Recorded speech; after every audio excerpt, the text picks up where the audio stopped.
everybody. It's me today. I get to do the intro. Oh my god.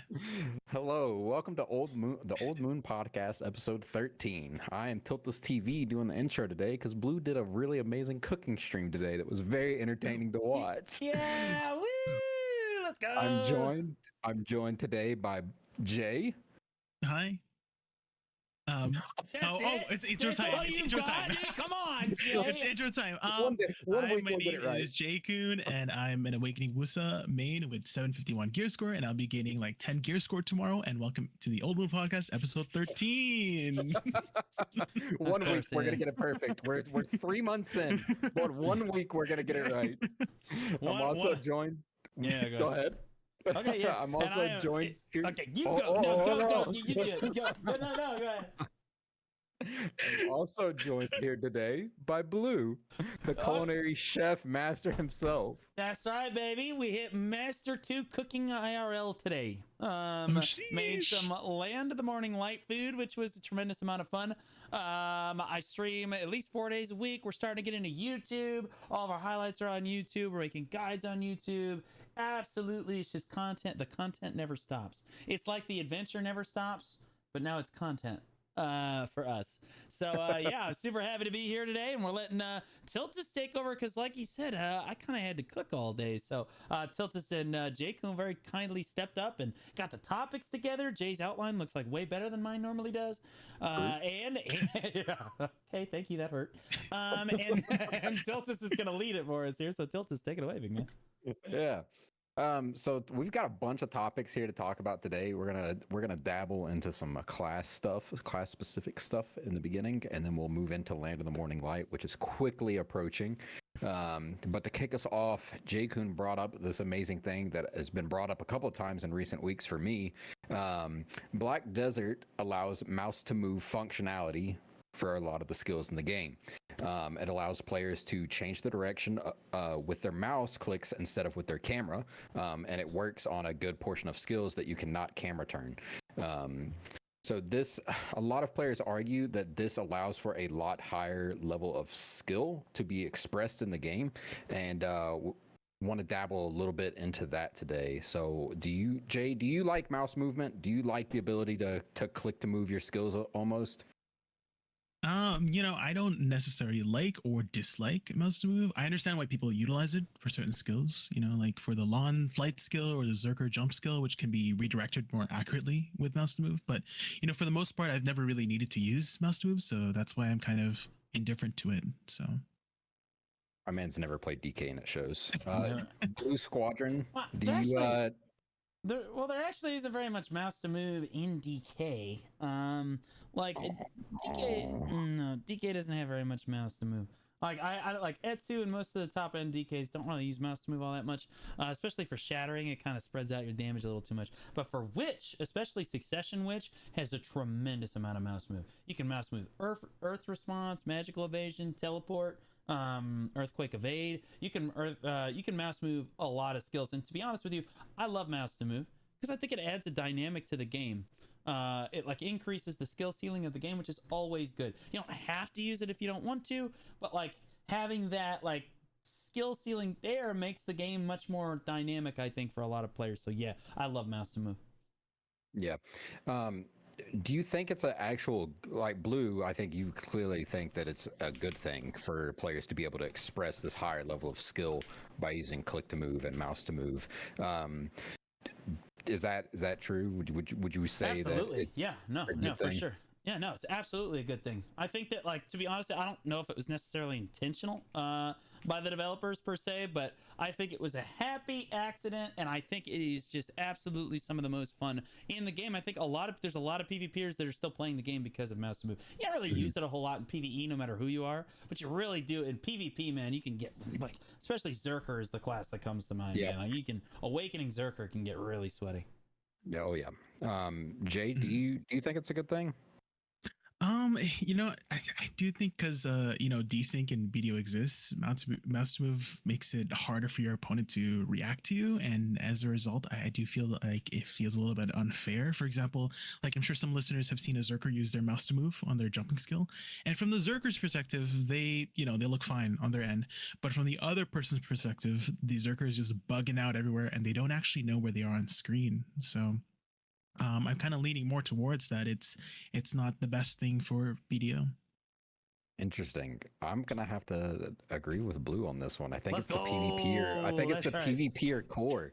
Yeah, that makes it's, Jay Kuhn objectively wrong. So that's, What there the it is. heck? Two to one. Two to The one vote. PvE god is like, That's this is right. dumb, and the PvPers shy are man. like, yeah, more. The shy man's like, I don't have it, therefore it is bad. So I will say that they have spent a decent amount of time combing through the skills and changing the mouse to move. Used to, you could mouse to move like a lot of stuff, and they went through and started fine tuning some of that stuff. So I think it may have been an oversight due to the way the game is coded, due to the engine. But I do think that they're aware that mouse to move is a little funky sometimes, and they've gone through and they've adjusted some things here and there. I can remember Zerkers crying really loudly a couple of years ago about some mouse to move changes that hit Global Labs, and they were not happy. Right. So, But I will say that I think that they've gone in a direction with mouse to move, like with Wusa and Megu. There's not a crazy amount of mouse to move that you can actually do with their kits, and I will say that they've mastered kind of the art of making a low APM class in like Wusa, for example, that's got like a really high skill ceiling. Right. Without necessarily having mouse to move as like a necessary option. And I think Jay's partially right in that, like, the fact that we have console and you can't mouse to move on console. It's not a thing.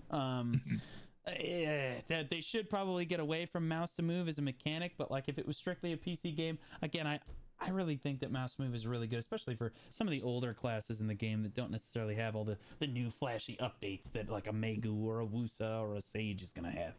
yeah, I was gonna say, I think one of the big reasons that like Megu doesn't have a lot of mouse movement or mouse to move abilities is because the class already has like these insane movement abilities that almost make it feel like jittery, almost like how we see a PvPer move just kind of built into the class, especially with the clone and stuff like that. So I feel like they like hit the nail on the head where they were like, we don't need to mouse move these skills because they already kind of feel that way.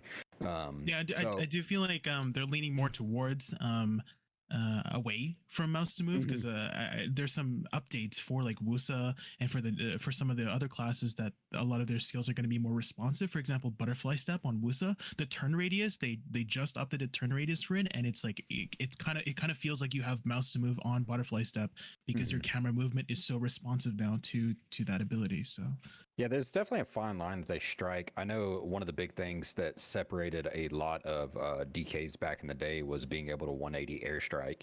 If you could 180 airstrike, you were golden. You could get through so many forward guards with it. You could avoid the second CC. This is when airstrike had 2-part CCs, and you would burn both your CC timers at the same time if you hit somebody with both. Oh, it was so much fun. Yeah, so much fun. Somebody just gets up immediately after you just hit them. So frustrating.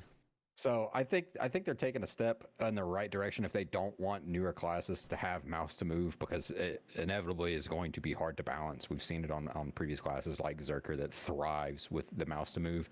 But that being said, I don't think we're at a point where you can take it away from the old classes anymore. Like, it's just built into the way the class plays. The top end would lose their mind if you took away Zerker mouse to move. So Jay, do you think they should go through and just like gut mouse to move entirely? They've tried it before. They have tried it, and we cried Yeah, loud. the player base was going off. Well, I do understand that mouse to move is a form of skill expression, and I want to clarify that I'm not advocating for the removal of skill expression, but I do think for the sake of combat clarity for both you and the opponent, it would be best to move away from a mouse to move. If as I suggested before, just make the abilities that utilize mouse to move a lot more responsive to camera movement if mouse to move would be removed or reduced. So at the same time, maybe fix desync because perhaps that is the bigger issue at hand. You know. Oh, okay. Now we're tangenting right now, boy. Give me central servers right now. You know, But, why don't we just fix boat PvP? You know, as long as we're saying, let's get all of them out right now. Honestly, can we get a tooth fairy in here? Santa Claus? Like, there's never gonna happen on a list of things that's never gonna happen is me meeting Santa Claus, and then right under that is them fixing desync. That is never happening. I do think centralized servers would help at least a little bit, since a lot of things are server side now. But yeah, Blue, do you think they can or should remove mouse to move? Well, so they can only can they remove it? They can do whatever they want. So they could technically remove it if they gave the classes a comparable change in how the class worked skill ceiling wise. So if they went back and they gave all of these classes like Zerker, they'd have to give Zerker 1 or 2 more skills that are like very skill based, you know, kind of like they just went back and gave Witch the mass teleport skill. They'd have to do that for most of the classes in the game so that players didn't feel like their skill ceiling or the depth on the class that they've spent so many hours trying to learn has been kind of cut out from under them. Right? Like, it would be very delicate. Like, people are going to be upset no matter what you do if you try to remove it. Is it good or bad? I don't know. I like mouse to move personally, but like, if they did remove it, and they could technically do it correctly. Even if they did it correctly, though, you're looking at the mountain of support tickets. Oh, the mountain of forum posts that they are going to make over something like that is going to be obnoxious. So I think it would be difficult to remove, just like logistically, and I think it would be difficult because you'd have to add more to all of those classes that really benefit from mouse to move. Really need to be buffed in that case then in PvP to make them help them be competitive. I agree. I think they totally can remove it. I think the route that they've currently taken with fine-tuning the ability to mouse to move on classes has seen a world of difference in PvP over the course of the years, because when everything could be mouse to move all the time, it was nuts all the time. You couldn't tell what anybody was doing ever. It was just, oh, I'm knocked down. Suddenly, what happened? So I think the route they've gone with fine-tuning things has alleviated a lot of that. That being said, as a PvPer, the skill expression's there, so I'm going to say that no, they can't remove it, period. People would lose their minds. All the player base would lose their mind. Now, that kind of leads us a little bit into our next little topic here. Is still on mouse to move, but there are players that are very creative and get a little wild with their mouse to move. And a lot of this comes because I don't think the game was intended to have the mouse to move feature be used in PvP, especially high-end PvP. So I wouldn't say they're exploits, but for lack of a better word in this terminology, we're going to say exploits. Because don't say that word. You got to use a different word. You've got to use a different word. Find something new. Unintended consequences of having mouse. Bonus content. Bonus content. I like that. That's what we're gonna. Opportunities. We're gonna. Everything we don't want to do are named opportunities. Questing is an opportunity. So I think Blue and I have already kind of touched on this, but Jay, do you think mouse to move was intentional when they created the game, when they created the engine? I think it was definitely not. I don't think it was intentional. But at the same time, I don't think it is a form of bonus content, but rather a creative use of in-game mechanics. As for what it was intended for, I do think that mouse to move was intended simply to, as the name suggests, move with your mouse. So yeah, I think. Go ahead, Blue. No, do you think it was intentional? No, not at all. It's just like when they created trading. When they created trading, they actually just. It was like Space Cadet Jay and the development team. They created trading and made this whole system. And then, believe it or not, they did not intend for you to be able to overstack your horse the way that you can. in the game now. The fact that you could overstack your horse made trading literally viable. Imagine trying to do the old trading system with no ability to overstack your horse. It literally would have been impossible, right? So like something like that, it was kind of just a happy accident that they stumbled into, and it gave their game more depth. Especially when the game came out, it gave their game a tremendous amount of depth over the other MMOs. It made what makes BDO really powerful, which is their combat. It made it even stronger. So was it an accident? Absolutely. There's no way that was intentional, but happy accident. Yeah, I totally agree. I think it was definitely definitely an accident. It's a good accident. I'm glad that it exists in the game, but I don't think there's anybody that could say that that was ever intended. My honest guess when they created Mouse to Move was for the very casual, not particularly mechanically gifted player that uses, 1, 2, 3, 4, and they use, standard, MMO click to move. Let me move over here, and now I'm gonna cast my 1 ability. Now I'm gonna cast my 2 ability. That's kind of the thought process I think they had when they created Mouse to Move, and then all of a sudden it was like, oh wait, you can change the angle of skills. You can game on this. Yes, dude. Do you guys remember? This kind of leads into the next question, but do you guys remember the horse Mouse to Move that used to exist in the game? The the Pegasus. Yeah. With the And then they just removed it out of nowhere, and we were like, "What the hell?" What can you guys think of some other situations where you used Mouse to Move besides just combat expression in PvP? Does anything come to mind like the Pegasus? Well, not in PvP, but I think for life skillers, right? You use mouse to move to gather a lot. Oh God, Jay took my thing. You know what? Brutal. Yeah. There's one little thing that I do use mouse to move a lot is to actually just interact with some of my furniture buffs, because I have a lot of furnitures in my house that are just they're kind of like empty because I used all the freaking master special you should stuff. See my first floor of cow wings. Oh no. So it's useful for that, for checking if it has charges or not. So I'm too lazy to like take out the freaking furniture. Yeah, it could be useful in some situations. I use it a lot when I'm hovering over somebody's name that's standing next to me, and I'm like trying to figure out who the heck it is, and their name's like masked by like 1,001 people. I use it for that sometimes, but outside of PvP, I don't really use it that much. I use it to life skills sometimes, like if there's a bunch of things overlapping or something like that. But outside of the old Pegasus nerf, where they took our legs on Peggy, I can't think of anything. Blue, anything else come to mind? Yeah, gathering and hunting are the two biggest things. But honestly, when I'm AFK fishing, sometimes I'm so lazy, I throw the rod in the water and it's like on land still, and I'll just mouse move the rod to where it's supposed to be. Oh, you can do that. Well, Yeah, you're like, no, over spin here. your character while it's exactly. You can literally spin your character around while you're fishing, which is obnoxious and also unsafe for everyone around you. Fishing that hook mouse is to just move. flying around. Wow. Yeah. They're just bricked up, Blue. They can't help it. Okay, buddy. Look, I made the mistake 2 times. It's 2 times, so sue me. But yeah, no, I think mouse to move. I love mouse to move. Happy mistake. Yeah. Happy mistake.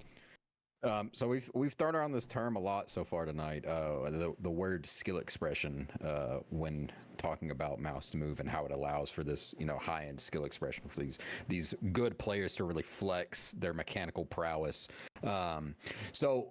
And it's used in everything. It's used in League of Legends. It's used in WoW. It's used in like pretty much every game. Dark Souls. Every PvP game you can think of basically has some form of skill expression. So Jay, this is still one of your questions. I'm going to toss it to you. How would you define skill expression? So I would define it as the ability to use one's knowledge to effectively overcome your opponent or obstacle. So in terms of what it means for BDO, I would describe it as knowing your classes cancels as a form of skill expression, knowing how to adapt and improvise your skills and positioning depending on the situation as a form of skill expression, and as well as knowing your opponent's weaknesses and being able to exploit those weaknesses as a form of skill expression. So bonus content, yeah. Blue, how would you describe skill expression? I would just say it's another word. It's another way of saying depth. the amount of depth that your class has. How long can you dive into the class and constantly be discovering and trying to practice new things? Mhm. Like how many whether it be animation cancels, mouse to move, like we talked about, how many skills your class has, how those skills interact with each other and chain to each other. Like the skill expression is basically how much depth your class actually has. Another good word for it is skill ceiling, which I know we're Mhm. going to talk about a little bit later. But yeah, that's kind of, I equate those two terms. Yeah, I equate them. They're pretty similar in my mind. I think skill expression is the personal player. So if we have 100 DKs that all hop on DK and are playing, and they're doing a 1v1 tournament, for the best DK, you're gonna have multiple DKs. Just if they're all succession, or just all succession DKs, you're gonna have so many different styles of play within that. And I think skill expression for me really equates to like, how do you individually play that class? What do you know about the class that allows you to play it differently than other people? And then how do you express that knowledge or that skill on the class? Because everybody plays a little bit differently. I mean, look at my Valk play. I'm like a floor tank. So um, you know that's what skill expression means to me personally. And then what things in BDO, we touched on it a little bit, but like, Jay, what things in BDO would you describe or say are a form of skill expression? Um.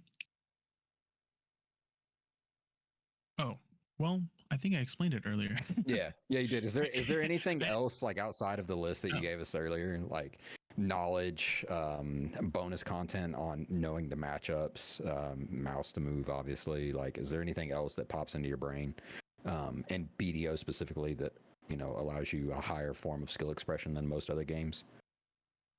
higher form of skill expression. Having a better PC, I feel like is a is a form of skill I'm Skill expression expressing my of the skill on list. you. To be I'm honest, expressing my skill on you. That's right. I have 100 more frames than you. But- Get fucked. yeah, I mean, BDO does, the more FPS you have, the easier it is to play BDO, right? And it does affect DPS and how fast you can get your skills out. So, yeah, We're gonna go down I that feel like, road. Another form of skill expression is where you live. where you- All the West Coast gamers are like, yeah, True. what a character select, Just- baby. Honestly, just a better player. I don't know what to tell you. That's a better play. Uh, Blue, is there anything that we haven't talked about yeah. that pops into your mind? Yeah, Mhm. go for it. Animation cancels are the Mm. biggest form of skill expression that you can know. Knowing what skills will chain into each other on a class and what skills you can cancel out of, what skills you can put on the hotbar and cast from Awakening, right? Like all of that stuff, especially for something like Warrior is a class that I would look at for this. Warrior is one of those classes that, like, the amount of skill expression you can actually have on Warrior is insane, just because of the amount of animation cancels and different things that you can actually manipulate the different skills to do, which is really cool. But yeah, I think animation cancels are like the biggest thing. Yeah. I think the only thing that pops into my mind that we haven't already talked about is the like prediction and foresight. Like being able to predict what another player is going to do is a very high form of skill expression, because sometimes you'll go against a player and you're like, this plays like every other striker I've ever seen in my entire life. Okay, or shift Q or grab, shift Q, done, GG. So when you get in those situations, being able to predict, okay, the grab's going to come out now, so if I frame now, I dodge the grab, that is a big thing, I think, for a lot of players, that allows them that extra little bump of skill expression. And then our final question, tying it back into our previous questions for this, is mouse to move a good form of skill expression that exists in the game? Blue, we'll go with you first. Oh, absolutely. I mean, you knew that was the easy. Oh yeah, that was the easy. That was the low Honestly, hanging fruit on that one. Wasn't even a softball. He just set the ball on the tee, like when you were like in second grade, and I'm swinging the bat, and I'm desperately trying to hit it. It's absolutely one of the best forms of skill expression in the game, for sure. I think that also one thing we didn't touch on as a form of skill expression are the different forms of protection.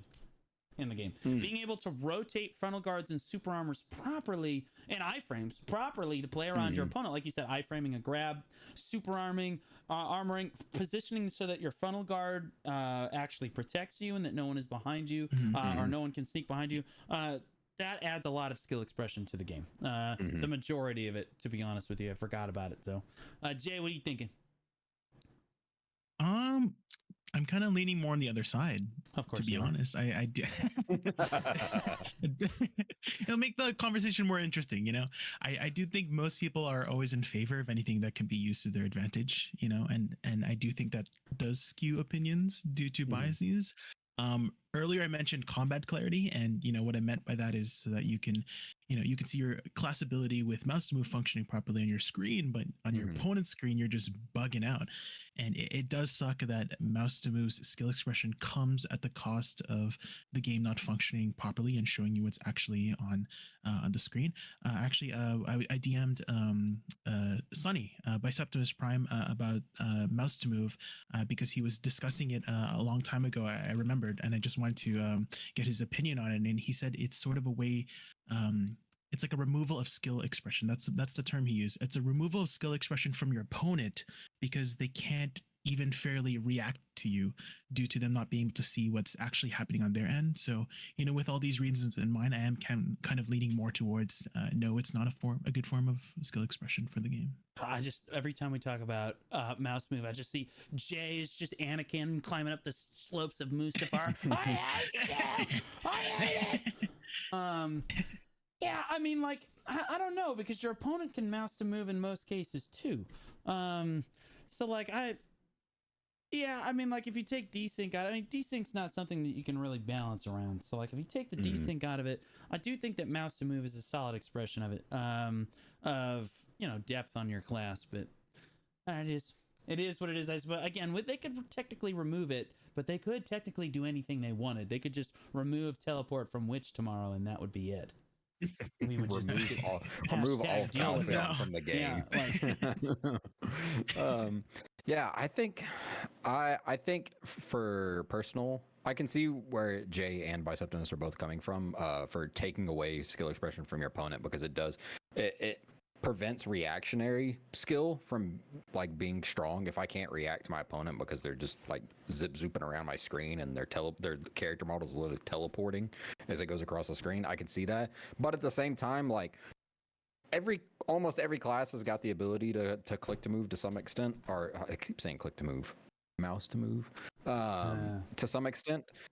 So I think if you look at it in a vacuum without desync, I think it's amazing. If you look at it in a where we have, you know, server lag, the ping difference is wild, and massive amounts of desync just from the game itself. I can see it being a little funky. That being said, I still think it's a good form of skill expression. Anything that makes you mechanically better than your opponent because of key inputs that you directly hit into the game, I think is a good form of skill expression. Mouse to move obviously being one of those. I want to go ahead and bump us into the next topic here, though. We talked briefly on it, and I've got a different definition for it. I believe Jay probably has a different definition for it as well. Blue, you kind of combine the two, but we talked about skill ceiling and what that, we briefly touched on it. So Jay, we'll go with you because Blue's kind of already talked about it a little bit, but how would you describe or define skill ceiling?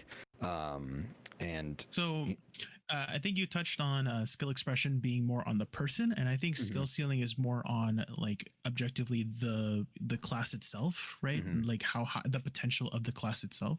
So that's how I defined it, is the potential of the class. Yeah, you know, it's funny because I'm making a bunch of guides basically on this right now.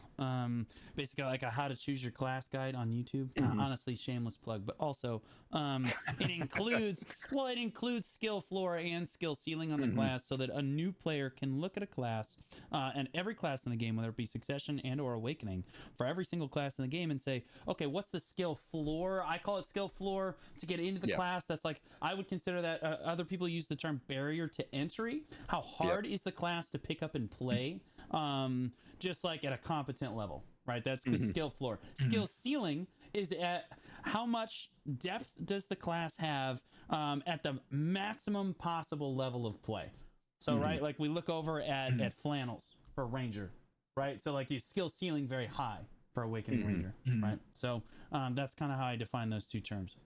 Yeah, I agree completely. I think the number one thing that pops into my brain, and we bring it up a lot because I believe we've all spent some time with League of Legends, is Riven. Riven has a very relatively low skill floor. You know, there's not a lot of difficult abilities in her kit. They're all pretty straightforward, but when you really dive into like one trick Rivens, like Box, for example, or like these really incredible Riven players, you learn that every single skill cancels into other skills. You can cancel your animations with it. You know, you have this exact, you know, timing of everything that you can do. So the skill ceiling is like extremely high, while Riven's not a difficult champion to play if I just hop into a game right now. So I think there are a good balance of classes in the game, actually, where if I'm a brand new player or if I'm talking to a brand new player and they're like, you know, what class should I start on? You know, I've never played, you know, a action combat game. I think BDO's got enough classes where I can be like, hey, just hop on this and give it a try. And like while you're grinding up and doing all this shit, doing your seasonal, it'll click. And then you'll go to PvP and it'll click some more. And then from that point, you've got this baseline like knowledge of PvP and how it works in the game. And then you can start dabbling with like really high skill ceiling classes. Right. Well, this actually has a tremendous amount to do with development. I'm kind of glad you touched on it in this way because I've wanted to talk about this for a while. So when you're developing a class, there's like a very delicate balance. And you mentioned League earlier, so I'm going to draw off them a little bit. League of Legends struck a very clean balance in making their champions simple, but with a tremendous amount of depth. So very easy to pick up and play. But with a very, very high skill ceiling, right? Dota 2, on the other hand, is much harder to get into. A lot of players favor Dota 2, but the reason Dota 2 didn't take off as much as League did is because it's just not as simple a game overall. Not as many people can just pick up and play it and just run with it, right? It needs to have depth. So whereas players want to just log in and do ARAMs all fucking day, or they want to watch Worlds and they want to watch the super sweaty faker, you know, ridiculous gameplay, right? And in that same token, you look over at BDO, the developers really struggled with this early on, trying to make a class with a low skill floor, also giving it a high skill ceiling. They could not get this right for a long time. They tried to get there with Sage, really wasn't quite there yet, and then I think they nailed it with Wusa. Is the first class where I think they really nailed it, where you have like Succession Wusa, particularly where you have like these thunderstorms and everything, very low APM. You can just pick up and play the class, no big deal.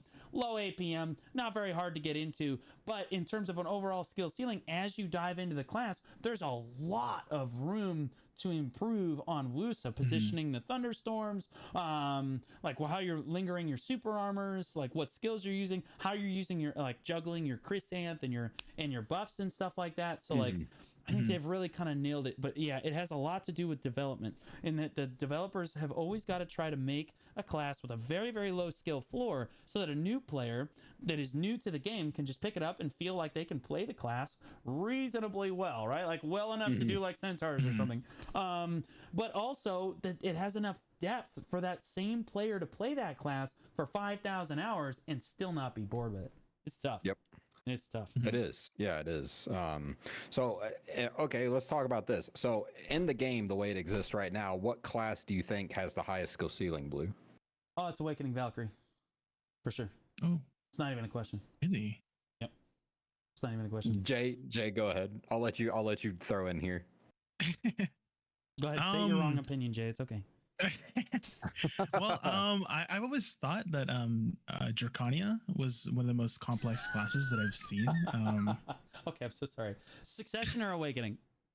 Awakening. Okay. And I think All right. Well, the biggest reason why I think they have a high skill ceiling is because they have two different stances, right? They have Dragon Blood and Hex Blood stance, and some of your skills on the same key input are different abilities depending on what stance you're in. And then you also have Pre-Awakening on top of that if you want to utilize it. So that's basically like 3 stances. So I feel like I'm too small brain to figure that out. I don't know if it actually has a high skill ceiling. I'm just predicting. I'm just guessing. I think to kind of touch on what Blue said earlier, that Succession has brought a much lower skill floor to a lot of the classes. They made a lot of classes significantly easier with Succession. Suck Nova is literally plays itself. You can literally back E, hit Q block, and then just stand there, and you will inevitably kill somebody. You put your nose on the S key and then roll left and then roll right and then I don't even think left you have again. to do that. I don't even think you have to do that. If you literally just back E, pull out the bat, and then just stand there in Q block, your bat and your minions will eventually kill something. You don't have to actually do anything. Like, something will aggro you, something will hit you, and your minions will come out and kill it for you at some point. Suck DK also took a lot away from the pre-awaken and awaken kit, where they added a fuck ton of now cancelable skills. So they like did the complete opposite with Suck DK, where you can cancel almost everything in the Suck kit with dashes, which is not possible on pre-awakened and awakened.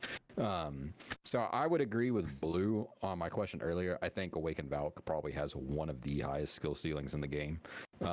It is an incredibly difficult class to play. I'm literally a floor tank. I shot call from gray screen. I fought barcode last night for 2 hours, and I literally spent probably 75% of that war shot calling from gray screen. Even after Ganks was like, bro, you got to stay alive. It's like, bro, class. Like, so the flip side of that is when I played Suck Nova, bro. Shift left mouse button, shift right mouse button. Chill out. Yeah, that's right, baby. I'm just standing right here. You guys are doing great.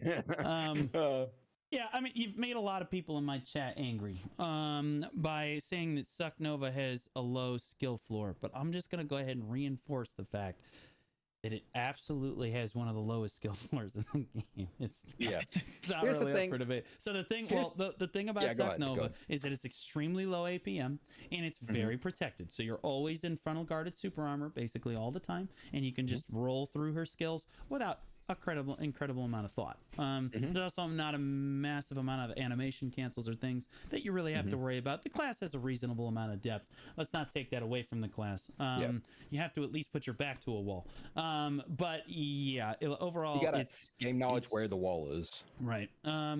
So that being said, Awakening Valkyrie is definitely the hardest class, like skill ceiling wise in the game, mainly because you're talking about a class with massive support potential. PAs, largest vacuum in the game, heals, super armored heals. You can give your allies super armor.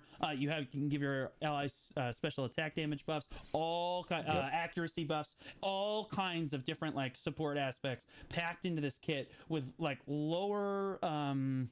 It's got lower, what's the word I'm looking for?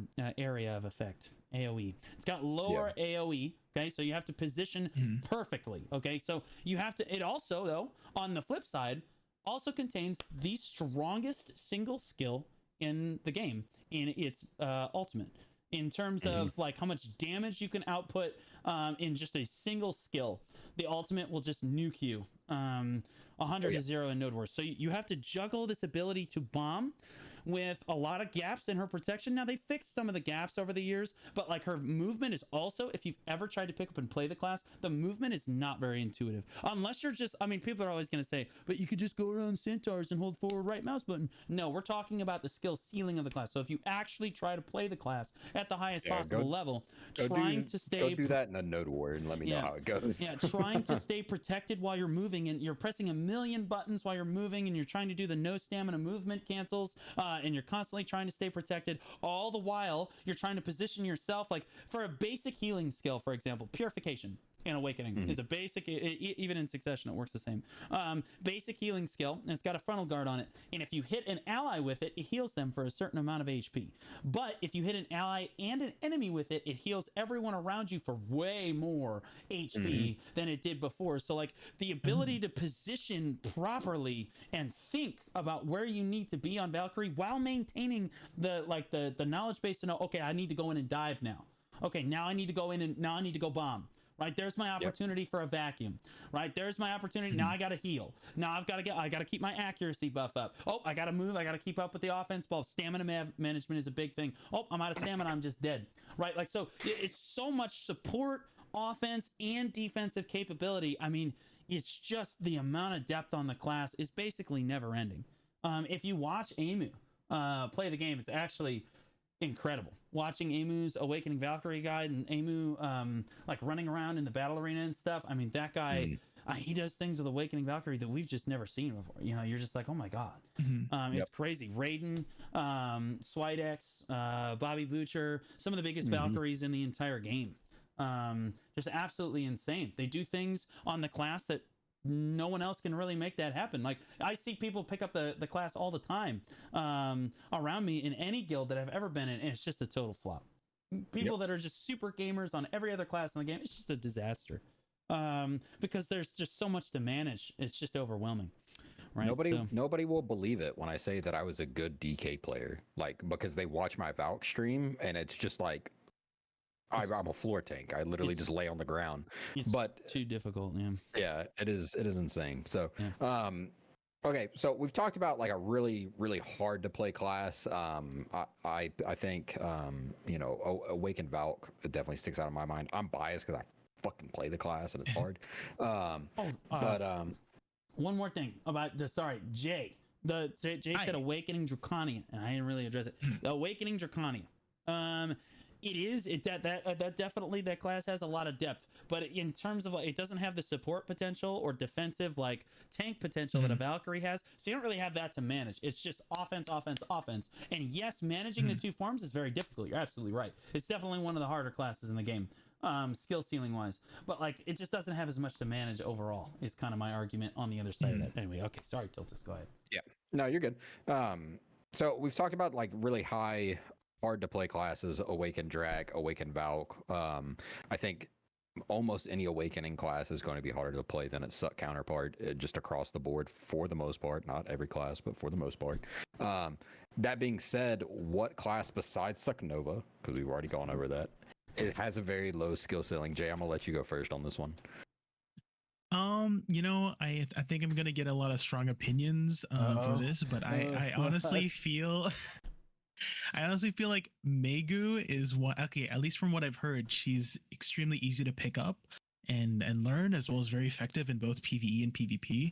You know, I remember a lot of people commenting about her clone mechanic doesn't really require too much thinking to effectively use. And effectively, I mean, if you just randomly throw out your clone, it's gonna confuse at least one person.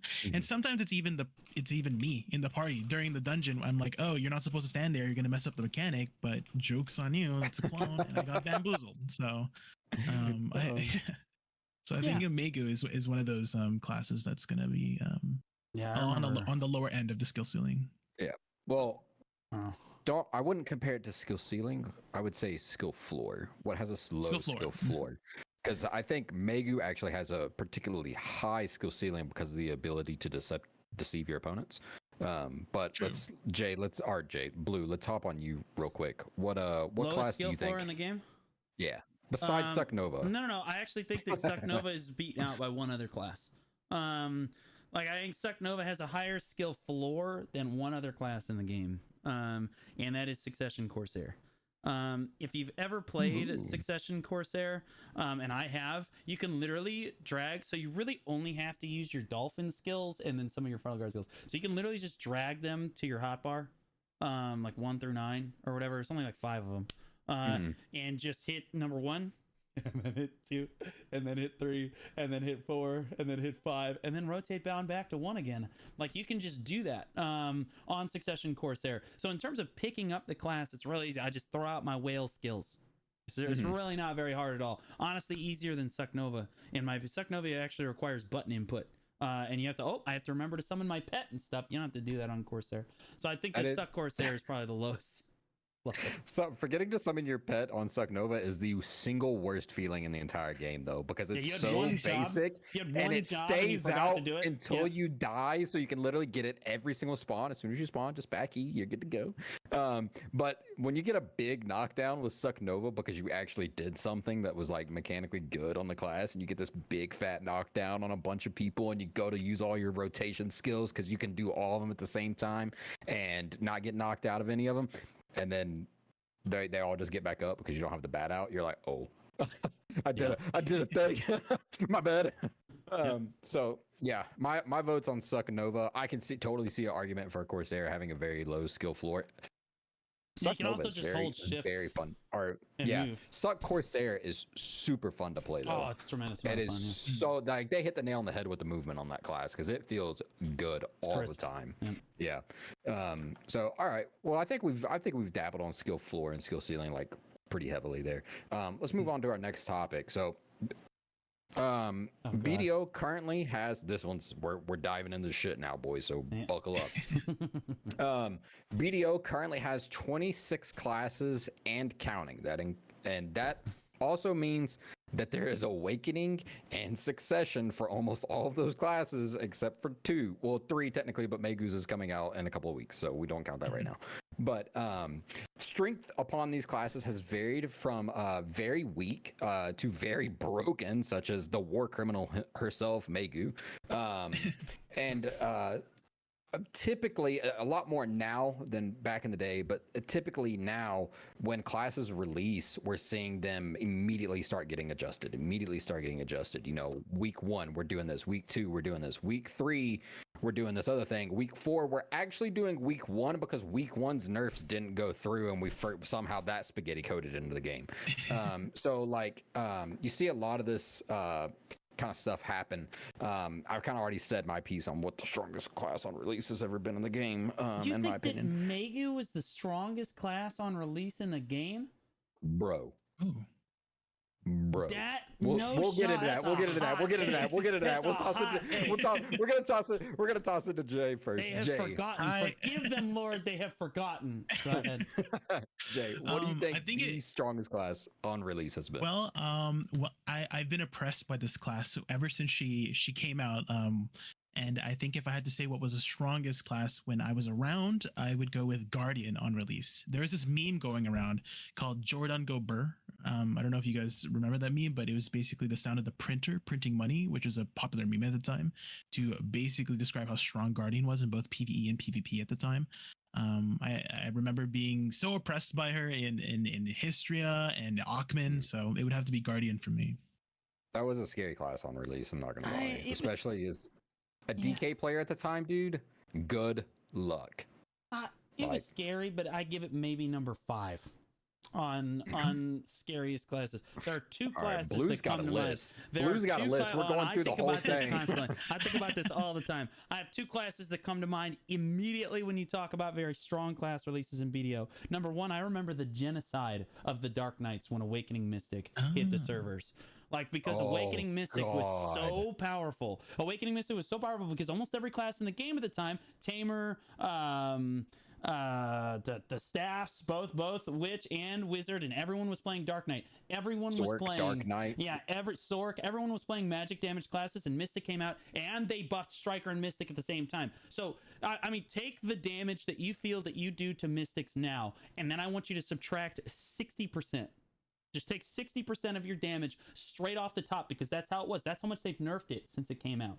And they had skills that the entire kit was completely protected. It was an unstoppable force, meaning an extremely movable object. I mean, we're talking about this guy. I used to have 241 AP, which was crazy back then on Awakening DK. And we're talking about people that are in almost base Grunel on the Mystic, just running me down. I couldn't do anything. There's literally nothing you could do. Mystic was probably one of the most oppressive classes I've ever heard of. The other one, as I just mentioned it, is DK. Dark Knight on release was literally one of the most cancerous classes. It was literally every single jump was an iframe, even when it was on cooldown. And the dashes, no, it was better than Sork. And the dashes didn't require stamina. So the only limiting factor you had on any of your iframes, the only limiting factor was MP. That was it. You could just jump infinitely in permanent iframe as long as you had mana. That was it. And you could just nuke people, right? It was actually insane. It was nuts. The problem with Sork had slow moving iframes. So Sork had a lot of iframes, but like DK could move so quickly across the map. I mean, it was the fastest movement. Yeah, it was way faster than almost every other class in the game at the time, and it was all iframe, completely stamina. It was the first class where they were like, okay, we need to make movement. We need to tie movement to stamina. And that was the first time we saw a big nerf for Dark Knight. So Dark Knight got its really big nerf, and then we saw Mystic release, and Mystic got super buffed. So like Dark Knight went into like the toilet, and so did like Staff. I mean, Staff was still incredible because PA didn't have like its debuff cooldown, and it gave everybody 1,000 DR. That was crazy. We dealt with that for 6 years. But like Staff was still popular, but not because Mystic couldn't kill it. It was just like the best class in the game in large scale PvP. So again, Dark Knight and Mystic are the two. The third one coming in at number 3, definitely Succession Sage. Absolutely wild. Class to have to deal with. Succession Sage on release was disgusting. That was nasty. I mean, I was having flashbacks to Mystic. It was crazy. Then we got Awakening, and that was somehow almost worse. Like Awakening can just go up to a siege wall, thrust forward, and just destroy everyone on the other side of the wall.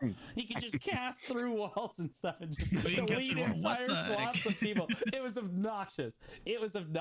So yeah, like those are like kind of my top 3 strongest classes that I've ever released. Yeah. I could definitely see an argument being made for every single one of those. I'm probably jaded because Megu's the most recently released, and I played in T1s when Megu was released, and God help me if I ever have to go through that experience again, because I will lose my mind. Yeah, Mystic release was brutal, because that is like when I really started playing the game was Mystic release, and I picked the worst class to play at the height of Mystic. Same. DK. You know what we didn't talk about? Succession Corsair. When Corsair came out, Corsair was overwhelmingly powerful. How many Corsairs do you have? The whales. You know what I mean? Whales. Succession Dracania was the same thing. When Suck Dracania came out, it was just like, how many Dracanias do you have? Oh my gosh, that number's bigger than the other offense balls, so you win. Yep. That's crazy. It really was like that for a while with Suck Drac too. It is wild. So I remember all of these class releases, and I'm thinking like trying to think through them. There have been a couple weak releases, but yeah, most of them have been very strong. Yeah. Well, let's touch on the weak releases real quick. What have been some of the underwhelming classes that have come out? The one that honestly pops into my mind on this is probably Archer. I thought Archer was pretty underwhelming on immediate release, coming straight out the gate. I think it was because it was such a different playstyle that people weren't particularly good with it yet either, because it was so foreign to everything else except for Ranger Pre-Awakened. But I don't remember there being... I remember there being one time when there was a massive influx of archers. Blue, do you remember what that time was? When they just patched it like a month ago? Month and a half ago? 2 months ago? Well, yes, that, but the very first time... Bro. The very first time was when you could Trina swap to... You could swap from your bow to your Trina axe and one-shot forts. Oh! So that was when I saw a massive influx of archers. That was a straight bonus content, bro. You have to explain it for the listeners. So Archer has this slow-moving arrow. I'm sure a lot of you are familiar with. Very slow-moving projectile. And so what archers would do is they would stand when Archer had just came out. They would stand just outside of the fort. They could just barely hit the fort with this slow-moving arrow. They would charge up and fire the arrow. And while the arrow was mid-flight, they would put on their Trina axe. And when the arrow projectile connected with the fort, it actually applied the Trina axe damage to the fort and just one-tapped the fort. Yep. It was a wild ride. Yeah, it was nuts. It was insane. How did people figure... All it takes is one goober, dude. All it takes is one goober doing it by accident. You know, he's trying to swap to his axe to go axe the fort. And all of a sudden, the fort drops by like 30%. And he's like, "What just happened?" And then everybody's doing it. So I don't think Archer. I think Archer may have been one of the weaker classes on release that came out. Now, immediately after, they started tuning it a little bit because it was kind of their poster boy for a little bit. But that was kind of one of the ones that sticks out in my mind as like being underwhelming damage wise, and I think that was twofold because it was different than all the other classes that existed in the game at the time. Jay, you created the question. What class did you have in mind when you created the question? Well, I mean, I think a low-hanging fruit here is Shy, right? She was created. She was created as a sort of experimental life skilling class, right? And that's kind of what they started her out with, right? I remember the state of the talent weapon for Shy was much different than what it was today. The cooldown of the buffs were longer than the duration of the buff. So this meant that you couldn't upkeep your shy buffs unless you were just continuously playing them. Mhm. But nowadays they are on a 10-second cooldown with 60-second duration, so it's significantly easier to upkeep buffs. Yeah. I also remember their hitboxes on their boomerang was so tiny. But thankfully, with all the changes we've had for her to today, Shy is now one of the strongest PvE classes in the game and a very relevant PvP class because of Shy Mhm. buffs. So Yeah, I'd completely forgotten about Shy. Blue, you got anything that comes to mind as an underwhelming class on released? Shy, Archer, the two that we touched on really hard. And I'm looking at, I wouldn't say class overall, but I would say specs. There have been some really underwhelming specs of classes. Mhm. Awakening Wusa comes to mind. Awakening Wusa definitely needs a tune-up. Definitely super Yep. cool looking, has the support potential, definitely has the depth there, but just doesn't do anything. Just kind of Jay's floating gonna fight you around. on that one. Yeah, I don't care. And then Awakening Draconia, when it came out, Mhm. was super hard to play and also not very good until they buffed it a couple times. But aside from that, yeah, I'd say most of the class releases have been pretty powerful. Yeah, I'd agree. I think Oh I yeah, think they Awakening Corsair. True. yeah. I oh think they yeah, typically they Harpoon lean gun. more towards like when a class first comes out. Typically they want it to be overtuned and then nerf it. Would be my assumption because you get a large influx of players on the class all of a sudden. Plus it's the new class, it's the new hype. So I would think that that's probably almost intentional, if not just massive oversight. They have two options here: ignorance and irresponsibility on just saying, "Yep, that number looks good, send it," or B, they're like, I'll make it fun for the people that are rolling to it for for a month. Um, let's move on to our next topic. With the release of Megu, here we go. I didn't even know this was a topic. I like no pre-read on question 6 apparently. With the release of Megu, most people can agree that she was a very strong class upon release, and she was nerfed very many times in a row. Oh, perfect. Yeah. Jade, do you want classes to be initially strong like Megu was on release, or like Suck Drak or Suck Guardian, or heaven forbid we ever get another Mystic situation or DK situation? Do you prefer that classes come out strong and then get nerfed, or would you rather them be the opposite and come out weak and then get buffed? Well, in terms of like reception, I think if we take a look at Megu, for example, my friend made a Megu on release, and again, most people can agree she was a very strong class on release. So strong that the amount of vocality of people asking for nerfs caused PA to nerf her over the next 4 months. And my friend kept saying she's a dead class after every nerf.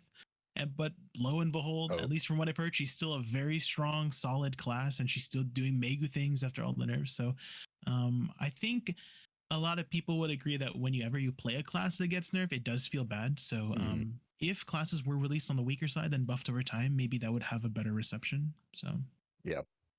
Um, Blue, you got an opinion on this? Yeah, no, I actually, to be honest with you, I've seen a lot of class releases, strong, weak, whatever. And I think that the player base reacts a lot more actively. Like you have a lot more people actively playing the game if they release the class really strong, or at least strong. Like maybe not go like too far over the edge, but definitely strong.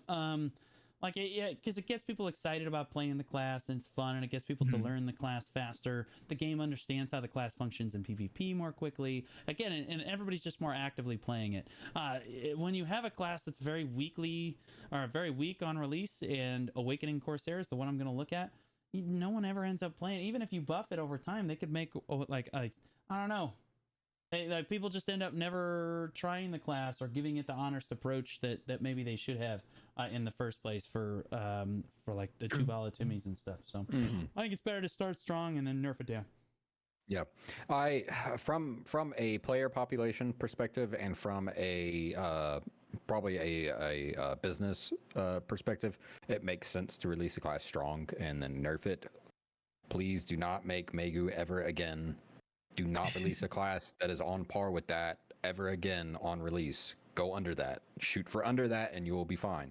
But as a player, I would much rather see a class come out a little bit on the weak side, give players a chance to learn how the class actually functions, similar to how Awakened Wusa is, because Awakened Wusa is a conceptually a very strange class, I think, compared to a lot of the other classes in the game.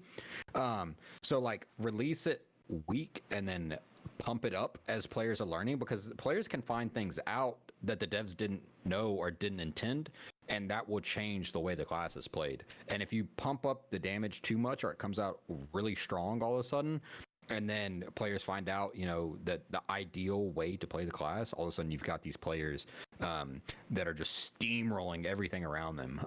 So I think there's a fine line. Player's perspective, release weak, buff strong. From a everything else perspective, introduce strong and nerf.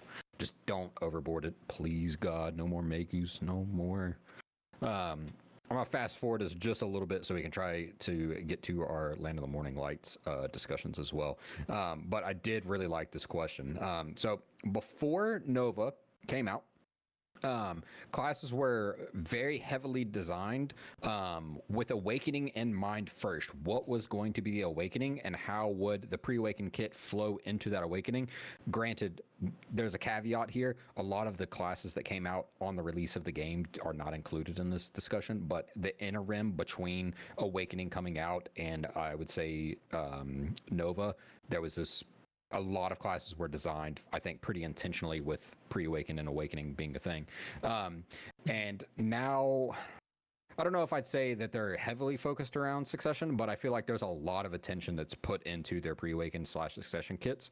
Blue, we'll start with you. Do you like the class design structure of having a good emphasis on pre-awakened and succession, or did you like it more when it was like you have your pre-awakened kit and then you have this awakening kit, and it's up to you to kind of decide like how the two things are meshed together? And there's I like succession more.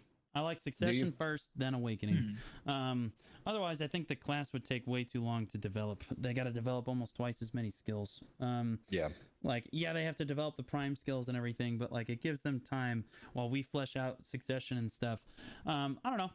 Plus, we get the absolute skills, so we understand how the skills are going to kind of look like in a way, what the skills are going to lack in the awakening format. So, like, I like succession first personally. It makes us look at the class in one very specific way, and then we get awakening, and we think of it in kind of a different way altogether. So, like, we reinvent the class in that way.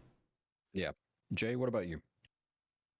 I don't mind either, as long as they are designed with two different distinct playstyles and aesthetics. I did notice that because Succession is designed in mind first, when they designed like the C skills or the prime skills, the supposed inherited awakening skills, they haven't really been matching up aesthetically to the actual awakening kit. To put in perspective, if you look at Witch and Wizard inherited awakening skills, they literally take Voltaic Pulse and Equilibrium Break and put it in Succession. Whereas for Wusa, her C skills look nothing like her awakening kit. It doesn't even relate in any manner. So if anything, I would like them to go back to at least redesign the C skills just visually to match more of the awakening aesthetic, since the C skills are supposed to be skills inherited from awakening. Yeah. I'm going to go complete opposite. I like it more when Awakening has a lot of focus on the design of a class. It feels cool to me because it feels like on release, it kind of sucks because you're waiting. Like you've got this pre-awakened kit, succession kit that maybe be a little lackluster, but I like the theory crafting that comes behind when Awakening comes out, that you have to figure out, okay, how does my pre-awakened work with my Awakening kit, and how do these two things line up? I think it's just it's an enjoyable experience for me to play a class that way, to have, you know, a pre-awakened that's not heavily designed around, but then have an awakening that's incredibly designed around. It just is interesting to me. It adds more depth, I think, to the class. Whereas Succession, I feel like you pull, not a lot, but you pull a little bit of depth away from the class because you've invested so much into the first half of the kit that sometimes the back half of the kit feels a little lackluster. Wusa is a great conceptually awakened class. I think it hit the live servers a little odd. But let's talk about the prime skills real quick, because this is a next topic, and Jay, you know, transitioned great into that. Succession only inherits a few awakening skills currently, which is good. Please keep it that way. Whereas Awakening can utilize the entire pre-awakening kit as well as the Raboms, and then also their entire Awakening kit. Do we want any more inherited Awakening skills for Succession, or potentially more options where you're locking, almost like cores, where you're locking out other skills by taking this one? Jay, I feel like you kind of already dabbled on it. So, Blue, Well, what oh yeah, go ahead. what do you think? Are you do you want crazy? more?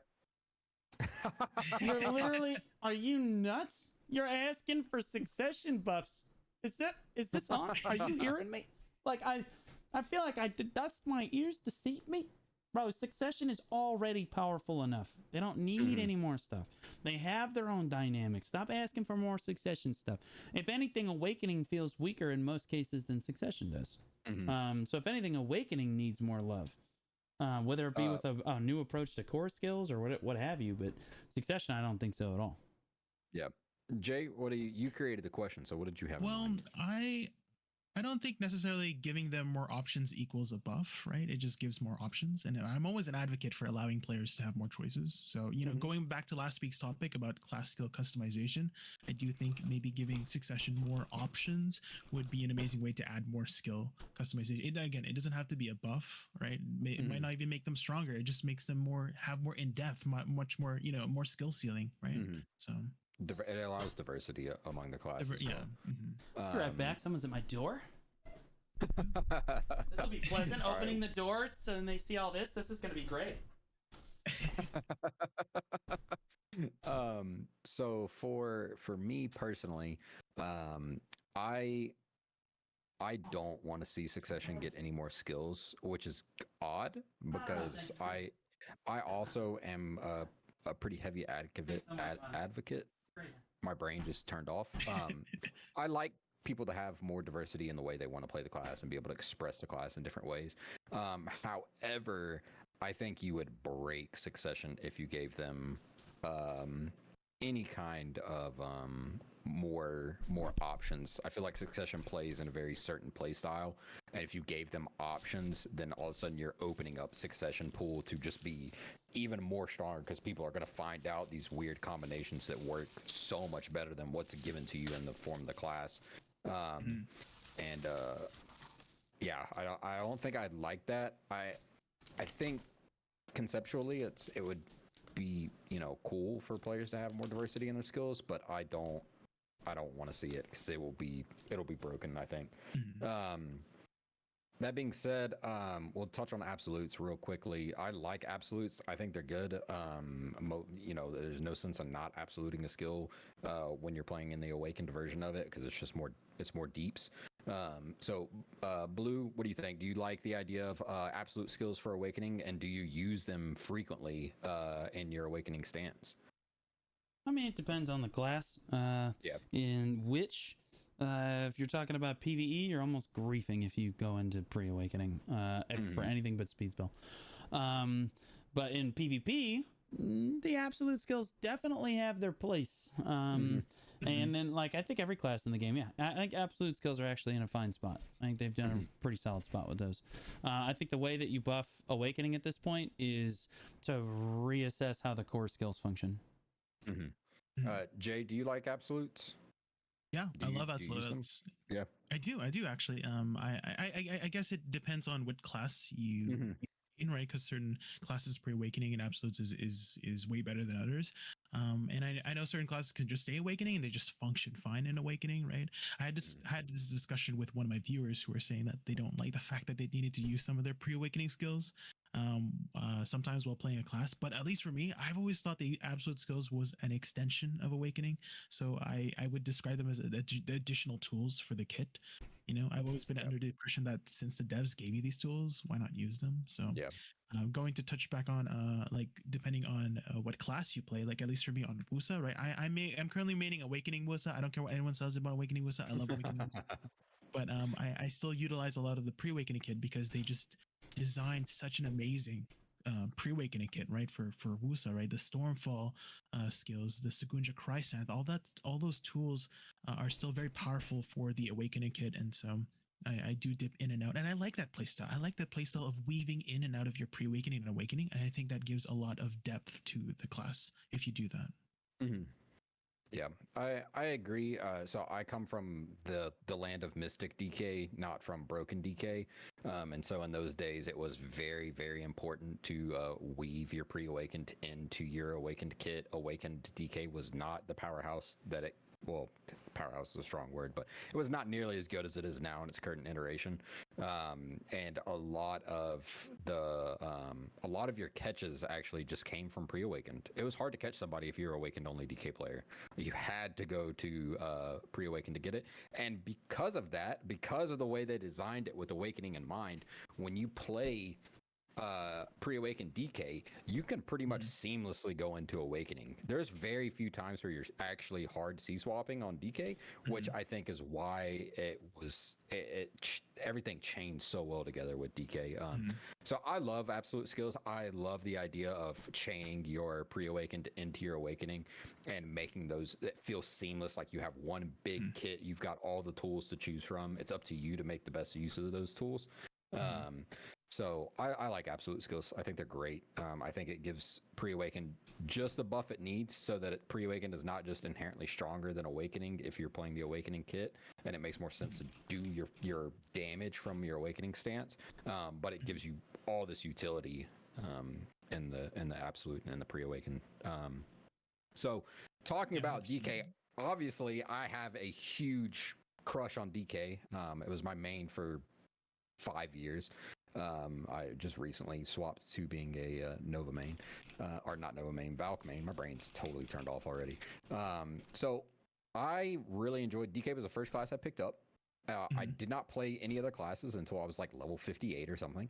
And every time I would dabble with another class, I'd be like, nope, I'm going back to DK. And it was that way up until the point that Suck Nova was released and I was a shot caller. At that point, I was like, I can't shot call reliably from DK. I need to play something that's going to give me the benefits of Q block. So I shot call from Suckanova, and now I shot call from Awakened Valk. So that being said, all of you have had a crush on some class at some point in this game. Why did you have the crush on the class, and why was the class like satisfying for you to play? Jay, we'll start with you this time. I would say it's the gameplay flow that causes like the satisfaction. Like when I was learning Awakening Wusa, just being able to learn how to line up all my bombs and all of them exploding all at once, that felt really satisfying, and that's why I loved playing Awakening Wusa. Again, I don't care what anyone says, Awakening Wusa is great. As for what I prioritize when choosing a class, I think it would have to be the aesthetics for sure. And again, that's another reason why I'm picking Awakening Wusa, because they definitely nailed it with the aesthetics. You know, there's a reason why I play Black Desert and why a lot of other people play Black Desert, so they can look at pretty effects on the screen. So I have never really given too much care about the PvE and PvP performance. So there's a reason Remaster exists. It's because it looks fucking good. You know, like even if it's not optimal to play in Remastered, it exists. You know, so I remember I had so many comments when I rolled to Wusa about how PA is gonna eventually nerf her. Like those were the comments. Oh, don't get too used to her. They're gonna nerf her, something like that. And I'm like, if I really cared about PvE and PvP performance, then I probably would not have mained, an Awakening Witch for the last 5 years, because I think most people can agree that Awakening Witch has not been the best PvE performer. Right now, she's in a decent spot, but back then, not the. You would back rather in be the something days else. Of history and Ackman, Awakened Witch grinding. Blue, what makes a class fun and satisfying for you to play? I don't know. I followed almost the exact same path that you did in terms of I played Dark Knight for 3.5 years when I started the game. Never rolled away. Dabbled with other classes, but always rolled back to the Queen. And then I started shot calling, and I decided that I need to play a better class for shot calling. So I tried Awakening Valkyrie. I was pretty solid at that, to be honest with you, but it was just a little bit too mechanically engaging for a shot caller for what I wanted to do to focus on a shot caller. Then I tried Shy and played that very competitively for a little while, and it's just, and then they nerfed T1s to the state that they're currently in with the degrading HP and the new caps and stuff. And so Shy died, and then we tried Witch for the very first time against my begrudgingly, and I realized how much easier it was to grind, and it was like Aladdin showing me the new world. With how It's on the magic carpet ride. how much less APM the Awakening Witch actually required to get from A to B, and then from that point forward, I've just played the Witch just because most of my gameplay in the game honestly centers around shot calling and being a solid shot caller, or trying to be a solid shot caller. So playing the Witch, I mean, you're never going to get a better shot calling class than Awakening Witch. But truthfully, the best shot calling class in the game is whatever class that you are most comfortable on, and whatever you can automate yourself with. But if if you can automate yourself with Awakening Witch, it is the best, because you've got all the cooldowns right there, you've got all the support potential right there. Now with the mass teleport skill, you really can't, if you're gonna shot call, you really kind of have to be playing staff in this case now, because the mass teleport skill, as I tried to explain before, is kind of a shot caller skill, man. You have to call it out, right? So Is that coming tomorrow? I doubt it, as we're getting Land of the Morning Light, and they didn't say anything about it. So my guess is that we're not getting it quite yet. But yeah, I don't like, when I look at a new class, I'm looking for low APM, cool. I want really cool skill effects. I want Booba, and I want and I want support, and I want support. But to shut up, I need this. And I want support potential. Yeah, I mean, if I'm gonna stare at someone's ass for 5,000 hours, it should probably be female. So that's usually what I'm looking for. Yeah. So yeah, whether it be like female, low APM, support potential, that's what I'm looking for on a new class. Yeah. I think the thing that makes classes satisfying for me, and it's probably why I stuck with DK, and it's probably why I play Awakened Valk now, is the skills that I cap. Mine is the actual, like, the feeling that you get when playing the class, like not the animation, not as PvE performance, not as PvP, but just the fluidity and like the satisfaction of hitting like a skill combination, or a like, does the skill feel good to cast? If no, don't play. If yes, play.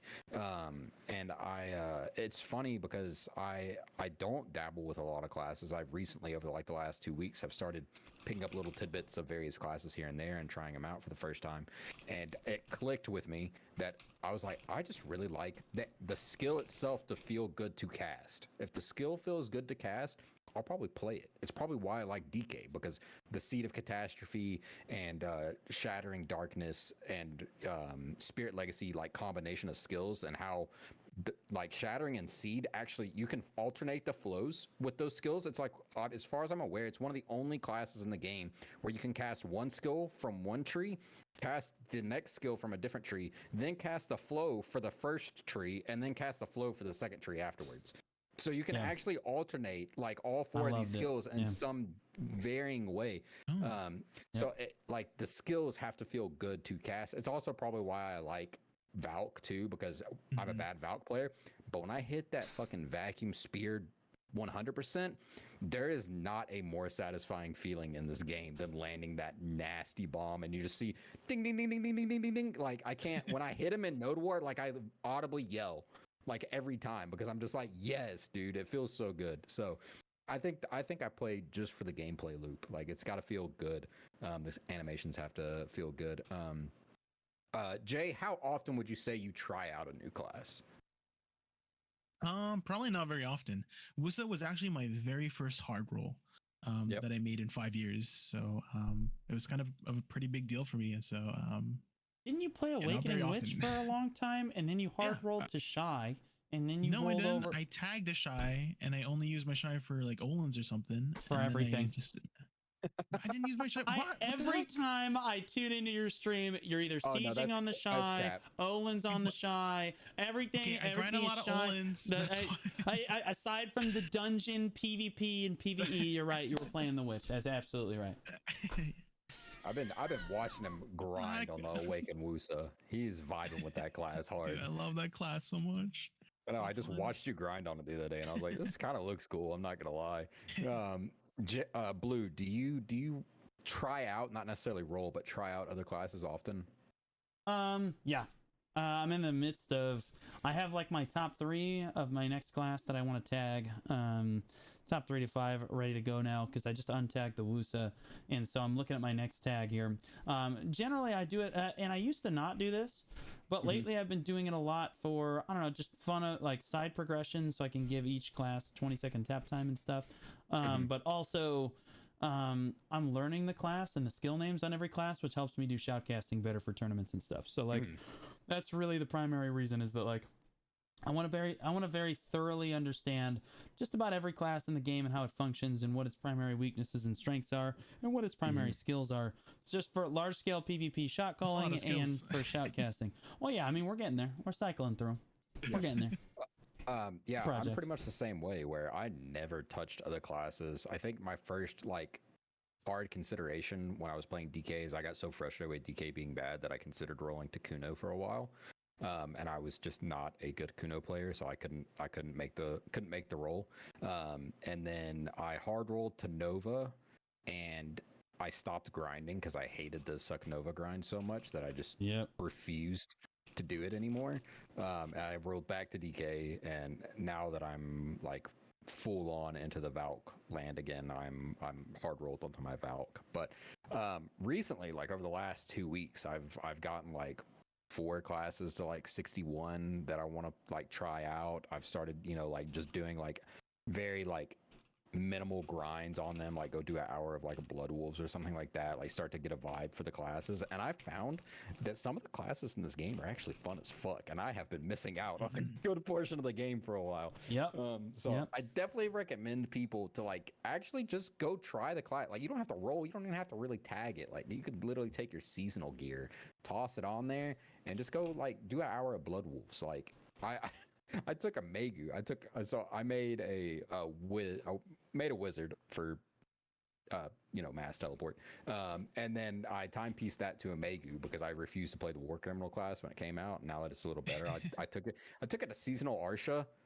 Bro, seasonal Arsha Blood Wolves, number 1, is like relatively dead, but number 2, you actually feel like a war criminal with full seasonal gear on a seasonal PvP server on Megu. It's insane, and the class is just super satisfying to play. So I'm like, okay, like fine, like I'll dabble in these other classes. So I highly recommend that everybody just like touch some other classes from time to time. Like, having a main is great. Having a class that you're really good at is, that's what you should strive for. You should strive to be the best on the class that you find satisfying. Fun in BDO? What the heck? Yeah, exactly. Like but there are ways to have fun in the game that don't include, being the god on certain classes. So, but yeah, let's move on a little bit. I want to touch a little bit on the Dawn's gloves because they are coming out tomorrow.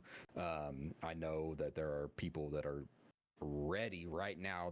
They got the countdown. They're waiting. They're like, tomorrow morning, baby, it's tap time. So with Land of the Morning Light coming out, we are getting the new Dawn's gloves. And this form of progression that PA has chosen to go, where they take our existing boss gear at Penn, particularly or specifically at Kafra 10, and they give you the ability to reform it into a new piece of gear, and then you have these upgrade paths. They're very hard, but it seems to be the way that we're kind of rolling. Like, God Eye is another one of those, or God, or what, I can't remember what it's fucking called. God something. So it seems to be this new progression route that we're going. And it makes sense for the upper end because it gives us these small but meaningful, bracket increases here and there. The new gloves are coming out. Okay, well, all the players are going to get, so much DP. All the top end players are going to get so much DP for it. But I will say that doing this upgrade feels bad. And I really noticed it when I was doing the seasonal the last time. And I was like, you know what? I want to have a seasonal Arsha character for the next couple months to go, screw around on. So I'm going to get a full set of seasonal gear, the accessories and everything. And it was kind of fun to do like some low level enhancing again. Like, it's been a long time since I've done low level enhancing. So like, I kind of miss it almost, like the days of red coral earrings and, Schultz belts and all that kind of stuff. So, Jay, did you experience that, or were you like right? Because I know you joined a little bit later. So when did you join in the Jay route of came out of the progression? womb. Jay came out of the womb at 750 gear score. Yeah, I never had any of those. He never Schultz struggled. He literally just spawned in with it all on. Yeah. I definitely can't deny the excitement I experienced when I hit my first pen Black Star. That's where I was. Just kidding. I kind of leaning more towards small and meaningful upgrades, since that kind of keeps me going. I remember back in 2019, I did like a Tet roulette, and I remember failing absolutely everything. And I do have a feeling that if I did hit something in that Tet roulette, I would have kept doing roulettes. So I kind of feel like in a way that was a sort of blessing in disguise, to be honest. It really humbled me. And then when I got back up from where I fell down, I was really determined to make steady progression. So So funny story about that. There was a time many years ago where I tried to quit BDO, and it is the top viewed clip on my channel. I booted up stream. I booted up stream at like 10 in the morning. It was just me and a couple of the homies, and I was like, I'm done with this game. I'm done. I went to the rock that no longer exists in the game because of its name. And I stood on top of the rock, and I pulled I pulled all my gear off, and I popped in a what did I have? I had a Tet Bassy belt, I think, at the time. I popped it in, it failed. I was like, okay, whatever. I was like, maybe I should do more armors first instead of the accessories, just because it was like that little 5% of me that wanted to stay with the game. Popped my Griffin helm in there, first tap, 90 stack pin.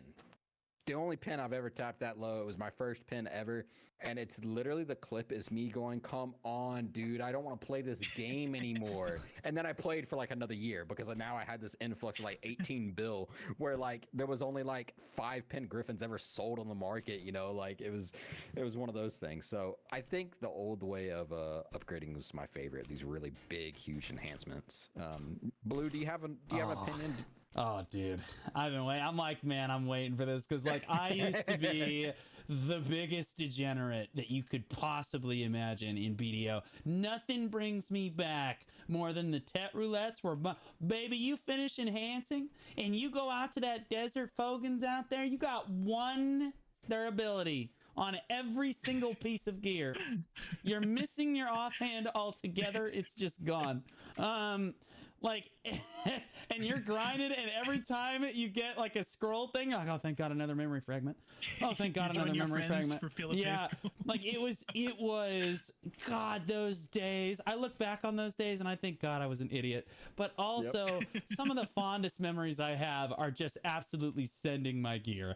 And before I made a guild and became a responsible adult, I used to roulette it all the time. I mean, there was one time the guild watched me.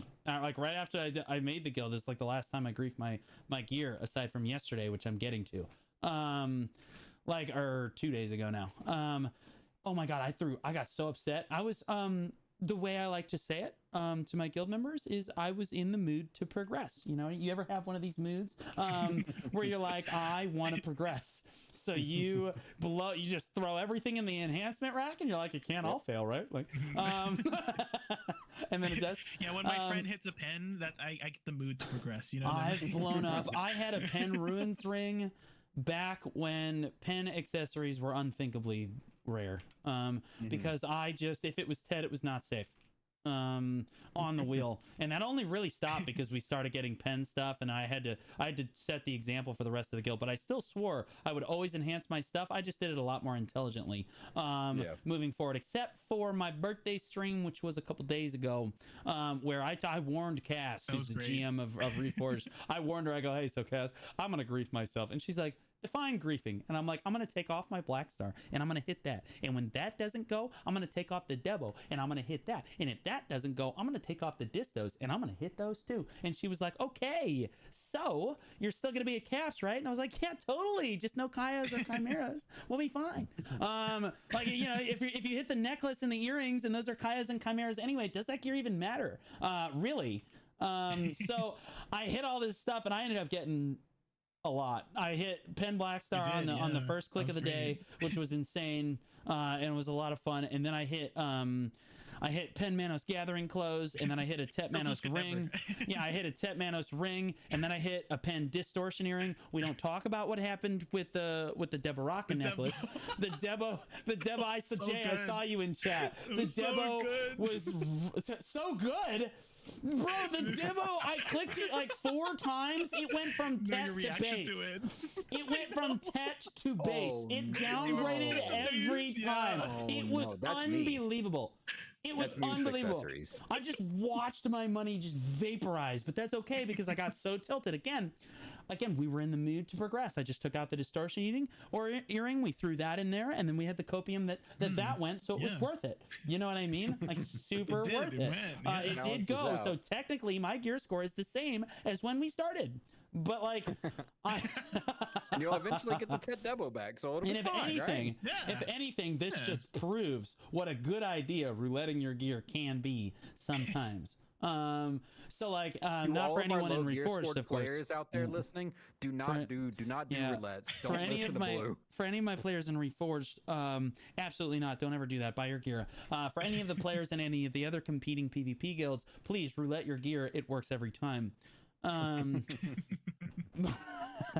But seriously though, I mean, like my fondest memories are typically enhancing or getting my compass was like the biggest thing, you know. So treasure items or the enhancing, and I love just throwing it in there because it makes me a super active player. Because I'm like, gosh, man, now I gotta go out and grind it all back up again. You know what I mean? I gotta put Humpty Dumpty back the frick together again. You know, and I don't know, it just kept me super active all the time, and I just absolutely love it. Some people absolutely hate it, and it's the reason that they quit the game. It makes me play the game even more.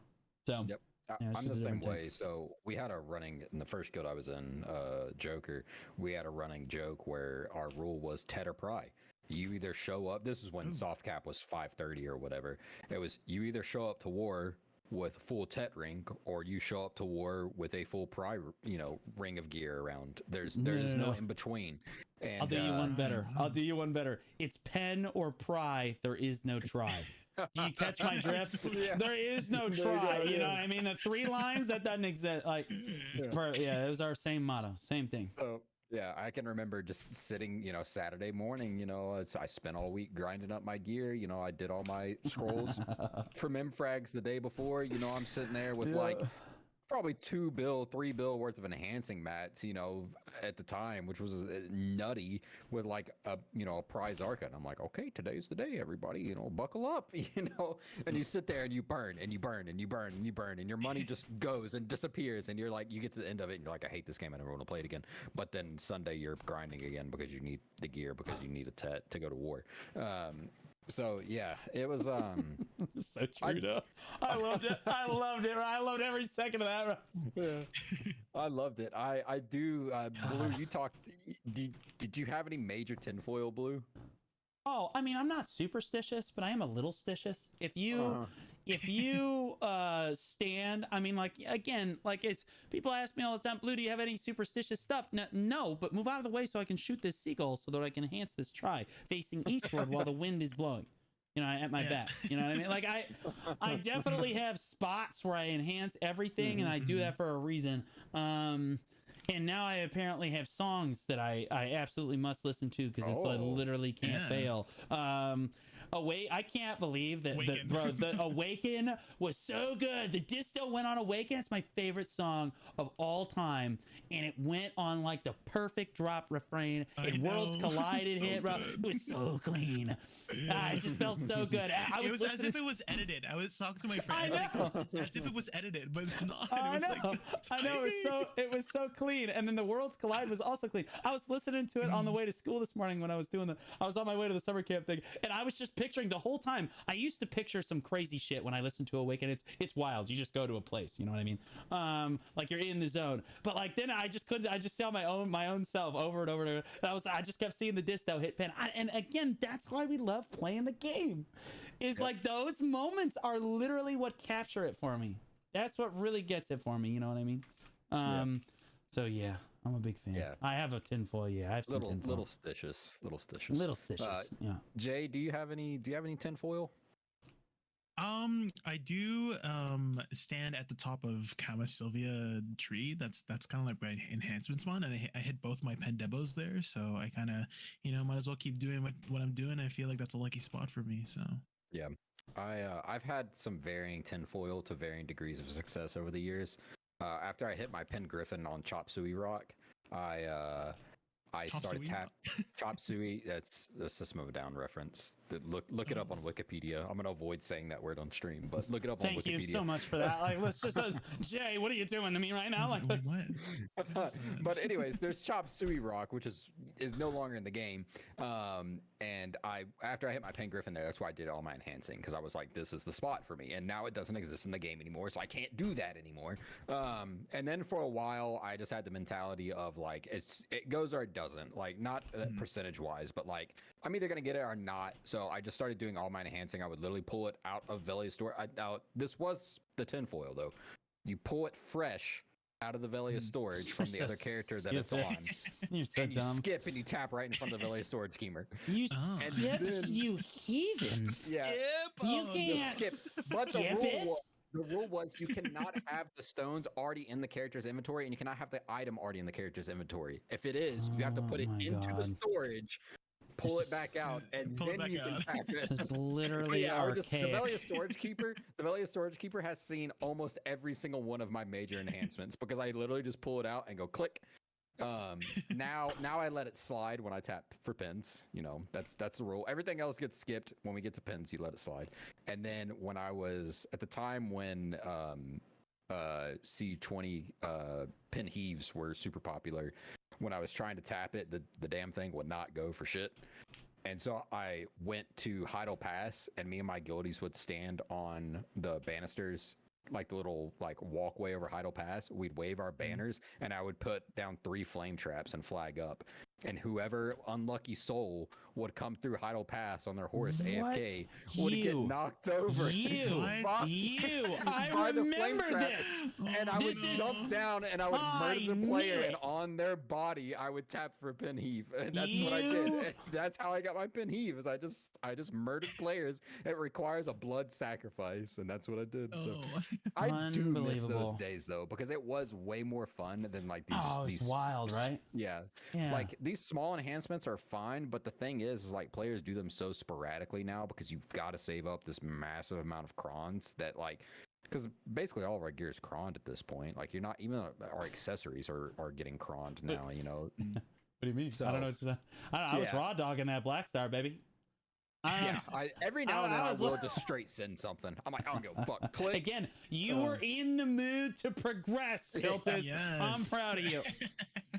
Yeah, but yeah, that was my Tinderwell for a long time. Was Chop Suey Rock, Belly of Storage Keeper, Skip, and then Oh yeah, for the I pin still heave, have. the all pin my heave that would places. not go required a blood sacrifice from everybody that was unlucky enough to ride past me at the time. So, let's what time is it? All right, let's jump to the Land of Morning Light stuff a little bit because I do Okay. want to talk about this with Yeah, we kind of got. with We the were talking about expansion. Dawn's gloves and just went off on this. Yeah, we went off. Let's talk Yeah, about it was- Dawn's gloves, and then we were like, the by the Dawn's way, gloves like sparked the idea. So when I was typing it out, that was the thought process that I had, but then it just turned into progression. So we'll jump into Land of Morning Light now for the last little bit. So Land of the Morning Light's just around the corner. However, due to Korea's early release of this expansion, most of the systems and content has already been covered by a lot of Korean streamers and YouTubers. And so my question that I want to throw out to you on this is, number one, how much content have you consumed from Korea, and how well versed are you in everything that's coming out with Land of the Morning Light? And then did the non-global release make you less excited? And we'll start with Jay, because I know you're the lore master. So Surprisingly, I've been keeping a lot of the lore stuff under wraps for me to do the storyline tomorrow. Actually, Mhm. I'm gonna wake up really early tomorrow to experience the storyline. As for it being covered early, I don't mind that the content of the new region has mostly been covered. Like, if anything, it's made me more hyped because I can't wait to try out the new content. So Blue, what about Yeah. you? Oh, yeah. Well, I mean, okay, so global release takes the hype. If it's not a global release, it takes a lot of the hype out of the expansion. Mhm. I'm just going to throw it out there. Like, we would all be way more pumped for this if every region was getting it tomorrow. Mhm. But True. as it is, this is still the biggest expansion, or the most extensive expansion, I should say. Biggest in terms of territory size, no. But it's the most extensive and most detailed expansion, certainly, that we have ever gotten in this game. And this is super hyped. I am giga stoked. I, like Jay, I'm going to be up bright and early I have to move this entire setup. I have to break all of this down and set it all up in my streaming room again, and make sure it's all ready to go tomorrow morning, like bright and early when the patch drops. And I'm gonna be doing the quest, and I'm actually I'm like the anti-quester. It's kind of like the anti-Christ, but in this case for questing. Like I hate questing as a general rule, but I have such faith that this quest line is gonna just blow us away. Like I feel like this quest line should be amazing because I feel like they were really invested in it, like this is like their culture. They were so much more invested in this. There were so many more hype videos. I'm so excited, and it's disconnected from the main story, so all the dumb shit that I don't know anything about because I haven't been paying attention to the main storyline is irrelevant. You know what I mean? Yeah, you put I know who that is. That no, you can't fool me. That's she's got the white robes and stuff with the staff. But is she evil or good? We have no idea. Honestly, we have no idea. She's just always there. You should have seen me doing Suck Wizard Quest on stream last weekend. When literally I did Awakening and I was like, oh cool, I get to talk to all these spirits, and I turn around and I went to go do the Suck Wizard quest line, and it was that black cloaked guy. I bet and he was standing there, I was talking to him, and then he turns into a Lesra, and I was like, bro, are you kidding me? Again? No way! Every time. She's mad. Oh my god, bro. Like, I swear if I see a Lesra tomorrow, I'm turning the game off. You think I won't? I swear if I see that woman one time. Honestly, what we're gonna see is that Maewa pull up on that Bartali boat that she left on from Velia like 2 weeks ago, because that's how long it's gonna take you to get from Velia to the land of the morning light on a freaking Bartali boat. Girl literally just got on the boat like Tom Hanks on a raft in Castaway and just started going into the ocean. We were like, that's what you're going with?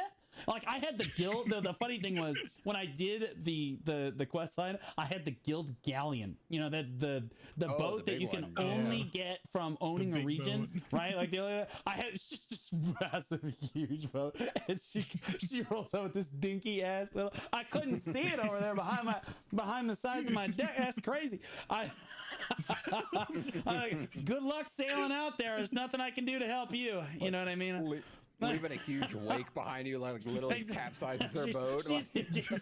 She's rocking us. I feel like, stay safe out there. Bring your life rafts. Like, anyway, like I'm super stoked for the questing is probably the thing I'm most excited about. I'm also excited to see the boss rush stuff. It's the first time we've ever seen ranked PVE, which is really cool. But the thing I'm probably, and then we've got the crystals and stuff. I don't know. What are you guys most excited about? I'm most excited about the boss rush itself, because I think that the bosses look really cool, and the actual thing that I'm most excited about specifically with bosses is the global release boss. Thank you, we got one. Oh yeah, I'm excited that there's not other players that have played this content before, so we can all experience at least this one boss at the same time. I think that's cool. I love that stuff. So I'm most excited about the boss rushes. Wow. Yeah. Dude, the world boss. Yeah, pretty much same for me. Oh, go ahead, Jay. Yeah. I mean, well, what is it? Is it the quest or the boss, or like what are you most excited? Saying. Is it A or B? It's yes. It's the boss rush for sure. I mean, I know a lot of people were disappointed that it's a piece of solo content that there's no grind zones, but I think PA is trying something different here, and I'm all for trying new things. And if it doesn't work out, hey, at least they can improve upon it. And if anything, the boss rush mode is probably helping them build a foundation to create group oriented, focused content on end game PvE bosses. So we might even see raids in the future. I don't know. This could be alluding towards it. So Stars and raid. Give me. No, you guys are small brain with it, bro. Think bigger. These bosses are an excellent indicator for what Crimson Desert might become, which is a co-op RPG, right? Or not RPG. Co-op RPG, right? That has a lot of feel of Dark Souls, right? But like cooperatively. Hopefully. Cross your fingers. And so these bosses are probably their first take at developing the same type of mechanics or the same type of things in Crimson Desert or in games that they're do in the future. What are you guys excited that they're weekly gated? Like, are you excited to be like, oh, thank God I can just stop? Like, I'm like required to stop and or do you hate the weekly gated aspect of it? Go, Jay. that's actually what I'm least excited for is the weekly cap. You know, as you know, I love to grind. So if the content is preventing me from grinding, that's a little bit annoying. You know, at least with the case of Ataraxin, you get a little bit of a consolation reward for killing the bosses, even if you've gotten the weekly chest. So if anything, I would hope for that to be the case for the bosses in the future, is that we can just keep, you know, fighting them. We just might not get the best rewards. It's just a little snack, you know. Fun. What you want to have fun? Fun, What? yes. No, it's not allowed in this game. You know better than that. Oh, it's a tremendous amount of fun. Honestly, you know, one of the biggest things that we overlook every time an expansion comes out, nobody ever talks about it. Everybody wants to talk about how money hungry PA is in a lot of cases, and I think that they've done a lot better in the recent past, showing us that they're not like crazy money hungry anymore, at least compared to what it used to be like. But the expansion is free. Yep. Like, name another game that allows you to just buy. It's like $10 up front, and most of the time they just give the game away for free. And you just have access to all the content. You don't have to worry about it. Like, that's one of my favorite things about BDOs. I don't have to spend another $50 because I'll be honest with you, I'm less hyped if I have to spend $50 more to on this expansion, because see, then I know I can only be disappointed. It's Destiny 2 all over again. Like I'm just so underwhelmed every time Destiny comes out with an expansion. It's just recycle, reduce, reuse, recycle. It's ridiculous content. But BDO, it seems like it's custom content every single time, and it's free, which is fantastic. And I think a lot of people take that for granted because, again, thank goodness. So big shout out to all the whales out there who make this game free to play for all the rest of us, because God, dude, like this, it would be miserable to have to spend $50 tomorrow to even experience the expansion. I think it would take a lot away from the hype. Don't you guys think? Yeah. Yeah, I agree. I like every player being able to go do it too. And I'm actually pretty okay with the weekly gated bosses, because with it being solo content, I want there to still be plenty of places to get one, group content, and one, to get some form of open world PvP.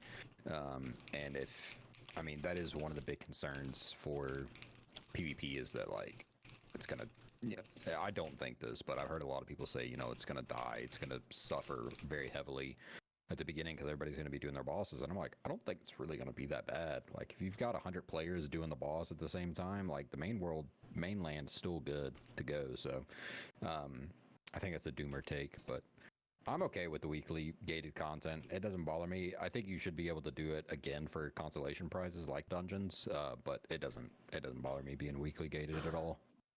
Yeah, I don't care. Like I don't do any I don't do any content enough that weekly gated is gonna bother me. Like, cause I do a lot of different things to make sure that I don't burn out on the game. Like, whether it be grinding or life skilling or enhancing or whatever, or bartering, boat content, that anything. I just mix it up. I do something different every single day. Like, it's just different every day. It's whatever I feel like doing. And so, like, the weekly gated content, it's not really going to bother me. If anything, it'll discourage me from doing it altogether. Because the dungeon, on God, I could tell you when the last time I did the dungeon. It was the last time Jay Kun asked me to come do the dungeon with him. I'll do the dungeon. I don't mind it. It's good content. But, like, I don't want to have to go through the trouble of getting a group together. But if somebody else has already done all that work for me and wants to carry me through, that is fine with me. But, like, yeah, let's go Miyu Tiltus right now. Oh, sorry, I couldn't hear you over the fact that I have to break down this entire setup and set up in the morning, ready to go. Did he not hear me earlier? Like, I got to be ready to go in a few hours. One thing we haven't touched on at all is the crystals. Are you guys pumped for the crystals? Like, I'm just objectively getting an upgrade. Like, now we're on the crystals when they first got announced. I know, but we haven't talked about it since, and we're getting it tomorrow. So, like, do you guys use Hooms? You guys Hoom enjoyers? We're just getting upgrades tomorrow, baby. I know. We're just getting upgrades. So great. Yeah. More HP, gimme. Right. Like, I don't use Hooms because I only PvE, so. Also, oh my God. Right, weirdo. Yeah. But, like, so how do you even get the Hoom upgrade? I don't even know. Actually, you know what? Firstly, I know how to get the new gloves, but for those of us that don't know,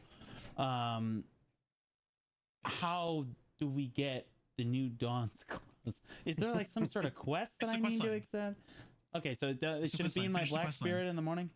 You mean the main story? Yeah. I have to finish the main story. Yeah, you have to finish the main story for the Dawn's Close. Yeah. Okay, well that's good that I'm excited about the questing then, because we're just gonna have to power straight through that. We're just gonna have to get through it. Yeah, we will get there. All right, so and I should have all the stuff already. For anyone that doesn't know, you need 250 crystallized despairs. What's the other thing? You need 400 magical lightstone crystals and 200 magical shards, right? But like Jay, go. I know there's exceptions. So go ahead. I was gonna say only like 235 despairs because I think you get a little bit of flame from yeah, the true. quest line itself. Yeah. So just not 250 exactly. Right. Yeah. 235 It's an interesting despairs. way to do the new flame. I kind of like it. As someone that doesn't want to have to go grind at a very specific spot all the time for the next few months, I like that. I like that very much. I just like being able to pick up my gloves and go after. And now I know all the more reason to get through this quest line and figure out how that Maewa, in fact, did get rid of Wuju. How did you get rid of your black spirit? When I find that woman, when she dismounts from her Bartali boat, do you guys It was know? the big thighs. Yeah, no, oh gosh, just, no, that can't be it, bro. I have a ranger. There's that. No way. She still has a black spirit too. Do you guys know how you're supposed to get there initially? Do you have to take a boat over there? Because if so, most of the server is totally use the screwed. Magnus. That's depressing. I was really hoping that the very first time you had to take a boat, and I just wanted to see like hundreds of rafts departing from the Velia Harbor, and I'm just like, oh yeah, eat it, peasants, as I sailed away on one of my 2 carracks or guild galleon. Actually, I don't have the guild galleon anymore, but either way. I guess we're going straight into the Magnus and accepting the main story quest line and just going for it. Tomorrow is It's like also the a new biggest thing. starting zone as well. Like you know how like you start level 1 in Mountains of Turn to Winter, you can start level 1 in Land of Morning Light. So. Oh, that's juiced. I like it. Yeah. And actually, I love that they've done that with the last few expansions. Because again, it allows new players. One of the biggest thing I think for new players is like, how long is it going to take me to get to the new content that everybody's talking about? Right?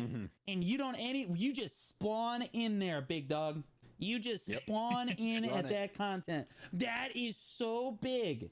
That's actually such a big deal. And I think the developers really nailed that. I think that they really nailed it. Mountain of Eternal Winter, you could start from that quest line too, and that was a banger. I love this. Actually, an enjoyable quest line versus the Ancient Stone Chamber, where I swear every time it's the same story. I'm like, this time I'm gonna listen to it. We barely got to the Black Spear last time before I abandoned ship on it and just started hitting R. But this time I'm gonna get through it. Nah, bro, like 10 quests in, I'm like, I can't do it anymore, and I just start sitting there. Go Red Nose and then pay attention to the Boundless quest line. It's actually good after Red Nose. First part. I'm already gone. I'm already lost, big dog. You've got the wrong guy. Like I just can't do it. But Mountain of Eternal Winter, I actually listened to most of the quest line. Yeah, Lando.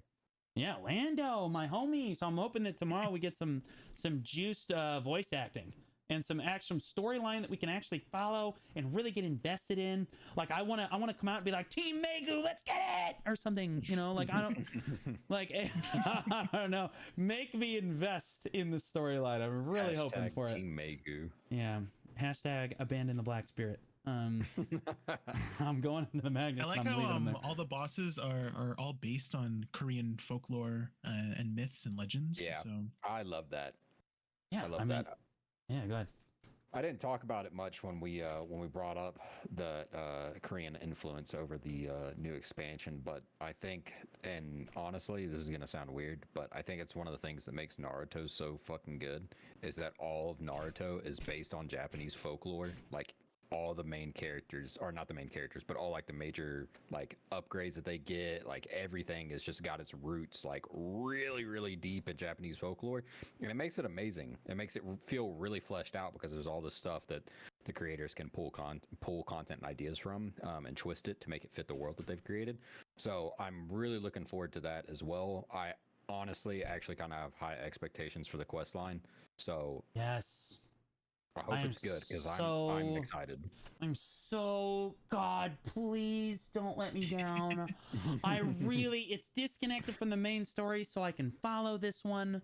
You know what I mean? Like this, it's they're really invested in it. I feel like this is like their first take at, okay, we actually want to make this quest good because it's about our culture. And if I feel like if they can't get this right, we are doomed. We're doomed. Yeah. For the foreseeable, we are doomed. If they cannot get this quest right with as much as they cared about this, there is no way, right? So like, I am super stoked about that. You know, one thing you guys didn't mention at all, and it's kind of crazy to me, is the new boat. Huh? It looks sick. That one. It looks sick. I don't know about sick. I saw that I would say it box has like 150 cabin slots, and so you can put like freaking like An 10 army. or 15 goblins in there. And each, like, if you just have average goblins, each average goblin has like 3 to 4% speed. So 15 times 3 to 4 is I'm bad at math, around like 50% more speed basically for your boat. Amen. Yeah, well, I mean, like, it's fast. 15% is still not, sadly, still not high enough. The idea, I think, behind this boat, it's an interesting take. As someone that built their blue gear for the advance, I can confidently say, eat it. To everybody that built blue gear for the other boats, because this boat is, I think, like the low APM, low effort. You can just sail up to Crocs, park it, let the Crocs come to you because it's super durable. Let the Crocs come to you and just shoot. And you just fire. There's no kiting like the other characters are doing, like kiting in a circle. Yeah, but yeah, screw all that. We're just gonna. I've actually seen it in action. Is it powerful? Like how many We're shots? not sure yet because I'm not sure of all of the people, of all of the servers that have the expansion so far. I'm fairly certain that 0 people have built it. So like well, I mean, understandable. I mean, I have not heard. Okay, I'm excited about this. It is technically boat content. Do not take this from me. I need this. That being said, I really do think that, like, I've heard interesting things about how you make the boat. I don't know if you guys have heard rumblings. I've heard that it's just a crow coin dump, which I really hope that it's not. I hope that it's like the Carrack and that you have to do dailies, you have to work for it. But like, I keep hearing that it's just like 250,000 crow coins, and I'm like, how many crow coins is that? That would be why no one has it.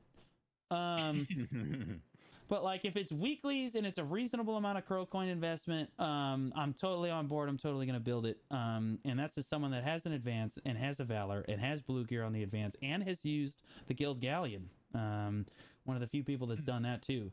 Like, I'm very excited for the boat. That's a lot of boats. I don't think it really changes boat PvP or any boat dynamics. Yeah, well, I'm the boat guy. Like, there's no other. Name another content creator that does boats. Tell me, name another content creator that really does boats at like a really high level. Battlefield. Chris Polly. Chris Polly. I'm talking. Okay, streamer, but yeah, that's fine. He did teach me how to build my car. But aside from that, not the rolling R. Absolutely right. And I nailed it. And I nailed it. First try, man. We first tried that.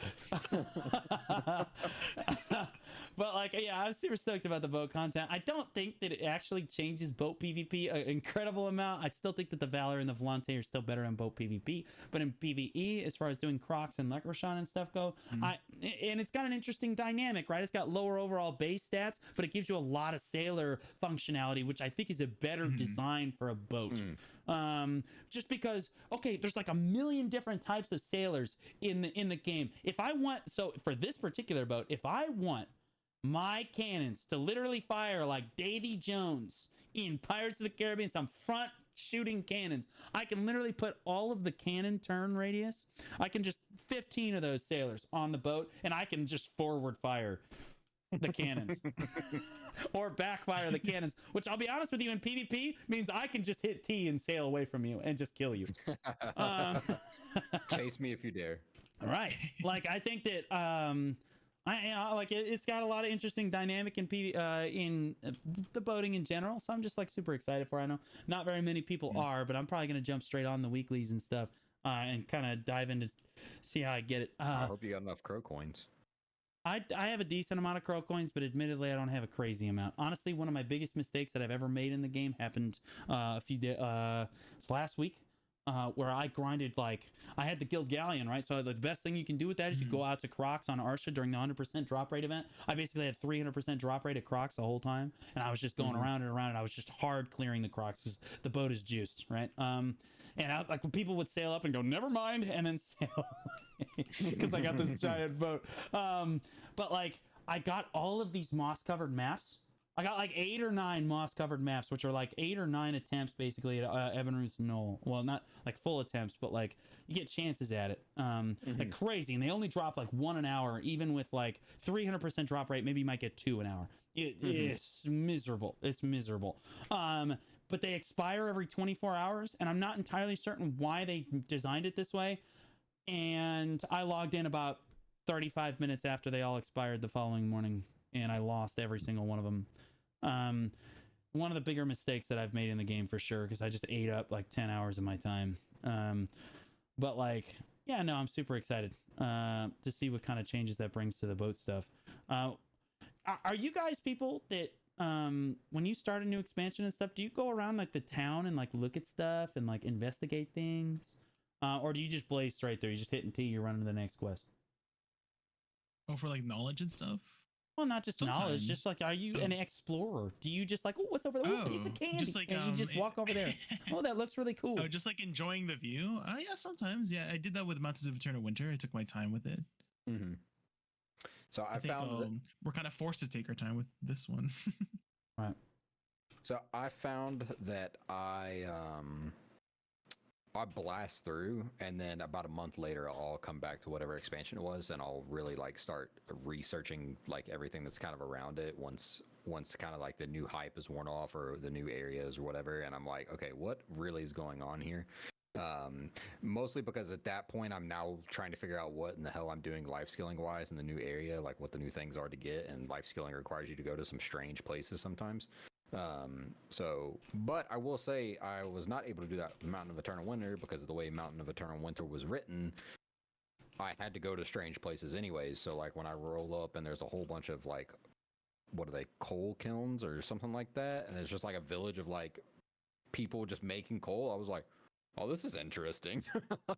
So then I got like sidetracked on like what was going on in there. So yeah, so the writing is good. If the writing points you in a direction and you end up in somewhere and you're all of a sudden like, this is weird. What am I doing over here? It's like, yes, sir.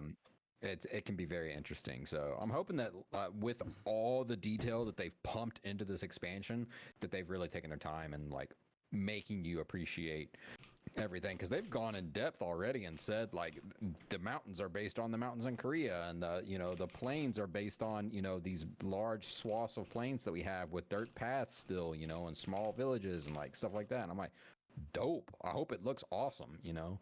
Bring me to these places. Give me a reason to explore them. So yeah, I agree. Yeah, it'll be cool. I'm excited about the new region. All in all, it's gonna be super stoked. Tomorrow morning, baby. It's been a rough. I will say it's been content after content after content, but boy, oh boy, this has been the toughest like few days of streaming, bro. Because we went from like the birthday stream, we had to break down the whole setup, bro, set it up in here, and then today was just like the summer camp in the morning, cooking stream in the afternoon, podcast at night, break down the setup, set it up in the streaming room, and then we're live at 7 a.m. to do the Land of the Morning Light release. It is but the nice thing about the Land of the Morning Light is it's free content. You get to shut up for like 8 hours. Shut up. You don't have to say a word. You could just sit there and watch the cutscene as it plays. We're streamers. We don't get to shut up. Are you kidding me? I will say, when I was doing the Balnos quest line, there was a lot of talking that I did over some parts in the story, but there was occasionally some parts where I was just like, we're just gonna watch this. Like when Gaiath showed up and like was having his whole like monologue and stuff, I was like, all right, dude, take it away. You're good. I'm just gonna watch. So you'll have some relaxation if you get sucked in too. That's the other thing. If the streamer gets sucked into the story, like the chat's probably going to end up getting sucked in too. So hopefully it's good. And then the rest of the people are just going to double time it. I'm ready. Put that fast forward button on. Yes, sir. I'm gonna RP while I'm killing the bosses too. It's gonna be awesome. If the boss designs that they redid for Balnos are any indication of what the Land of Morning Light is going to look like, I'm pretty stoked about it, because there's a boss that you fight on top of Kron Castle in the Balnos questline. Sickest boss design in the whole game. Yeah, the Cavalry cool. Knight is so cool, and his mechanics were like interesting too. It was a good boss. You know, what'd be So- really cool is if the main story had different interactions if you're playing certain characters. Like Jay's going on Wusa tomorrow. It'd be really cool to have some like extra, just Ooh. some nugget little, Yeah. like Some voice dialogue acted line, change, some yeah. dialogue change here and there, some That's what it was response for changes. the warrior. In the Magnus, like you had a different sort of Wait, dialogue really? at the very end. Wait, the Yeah, warrior if has you were a- a warrior. Yeah, because you know how you fought Goyen? Goyen's like that warrior at the very end. If you're a warrior yourself, he says different things to you. Really? Okay, Yeah, so but you yes, get a just different- like that. Yeah, you get a different knowledge as well at the end. So if Okay. you wanted to get both pieces of knowledge, you had to do it on a non-warrior class or something. I love that. Yes. Yeah, that's cool. More Easter eggs like that. It's not even Easter. Look at that. That's what I want. I like that. I like going out of my way and looking like, oh, what's this? And then being rewarded for that. You know, like that. Yep. Like literally just going out of my way to just explore something and just being rewarded for doing that. You know what I mean? Like that's what I Yep. like. I like that. It's so cool. All right. We are at the 2-hour marks. Do y'all want to go over the forum post this week, or do we want to? I I'm think gonna we cap gotta it off. cut. Save him for next week. Yeah, we save them for something, next yeah. week. Okay. We'll save them for next week. Cool. Well, in that case, this is going to wrap us up for episode 13 of the Old Moon podcast. Yes. We have made it Mm. officially over 3 months. That is insane. We're 13 huge. weeks is wild. Tonight, not as always, tonight I am the host. I got to do all the reading of the questions because Blue did the culinary stream. Thank so God. I'm Tiltus TV. I'm a full-time shot caller, part-time streamer. I am dabbling in PvP on Fridays, learning all the classes, which I have been slowly working on adding more into my arsenal. Saturday for me this week is going to be Land of the Morning Light because I am unfortunately a real adult and have a real adult job and I have Node War that I have to What are you shot trying to- call afterwards. So What are you trying to say right now? We took So an I off will- week this week for it. That's how dedicated our guild is to RPing with the new expansion. Is we literally took an entire off week just to make sure that everyone could enjoy the new expansion. Nice. Yeah. So yeah, I'll be just streaming the expansion on Saturday, so I'm looking forward to that. And then for me, Sundays are Soul Sundays. I'm a huge Dark Souls fan. I know way too much about the game, so if you have any interest in Dark Souls, I am doing a full playthrough of that, doing all the NPC quests as well. And then I shot call for the Alliance Solace. I stream every single Node War that we do, and I'm also going to start doing a bunch of merking so I can actually try to get on Awakened Valk and not be a floor tank. Jay, go ahead and do your outro. Hi. I am Jay Kuhn. I do a lot of end game PvE content. I was happy to answer questions about the game. And I'm the Last Awakening Wusa, and I'll be streaming the new region over at twitch.tv/JKoon VET, V before the T. The last awakening Wusa. And the funny thing is, I don't even think he's wrong. Like I actually don't even like. You get him an honorary Yeah, title a lot in of the my game. a lot of my friends who played a Wusa, they just went back to Succession because Succession is a really good class. I agree, but I love my Awakening Wusa, so I don't care what anyone says. Blue, go ahead. Yeah, and I'm Blue Squadron. Definitely, we're always a big coming out on YouTube. We got How to Choose Your Class guides coming out basically all week in that series, and then we're going to be going on to Everything Ocean and Boats guides and all kinds of stuff. So we're always coming out with YouTube content. Remember that the podcast is on Spotify and Apple Podcasts.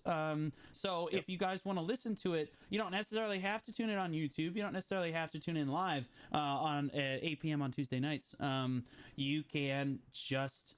You can just listen to it at work when you're on the way to work, right? For Spotify, you can click that follow button, have a great time with it. But we also have Fun Day Mondays on Monday. We have typically event streams on Sunday. We shot call on Saturday evenings. We have Siege typically. And then tomorrow we're doing a Land of the Morning Light stream. Couple that with all the YouTube content. And you've got basically, it's just the content never stops on this channel. It's kind of plus crazy. the culinary streams. Don't leave Yeah. those out. Oh yeah, I forgot the cooking. We did a cooking stream today. I think you're technically Master 3 now. This is your third. This is your third culinary stream. And you assume that I hit master on the first one. Oh no! Actually, I really liked the first one. Yeah, I was gonna grub on that. Yeah, no, I actually like it. Yeah, it's true that the Valanos meal was kind of juiced. But yeah, we do cooking streams and all kinds of creative content all the time. So, but I think that is going to be a wrap for all of us here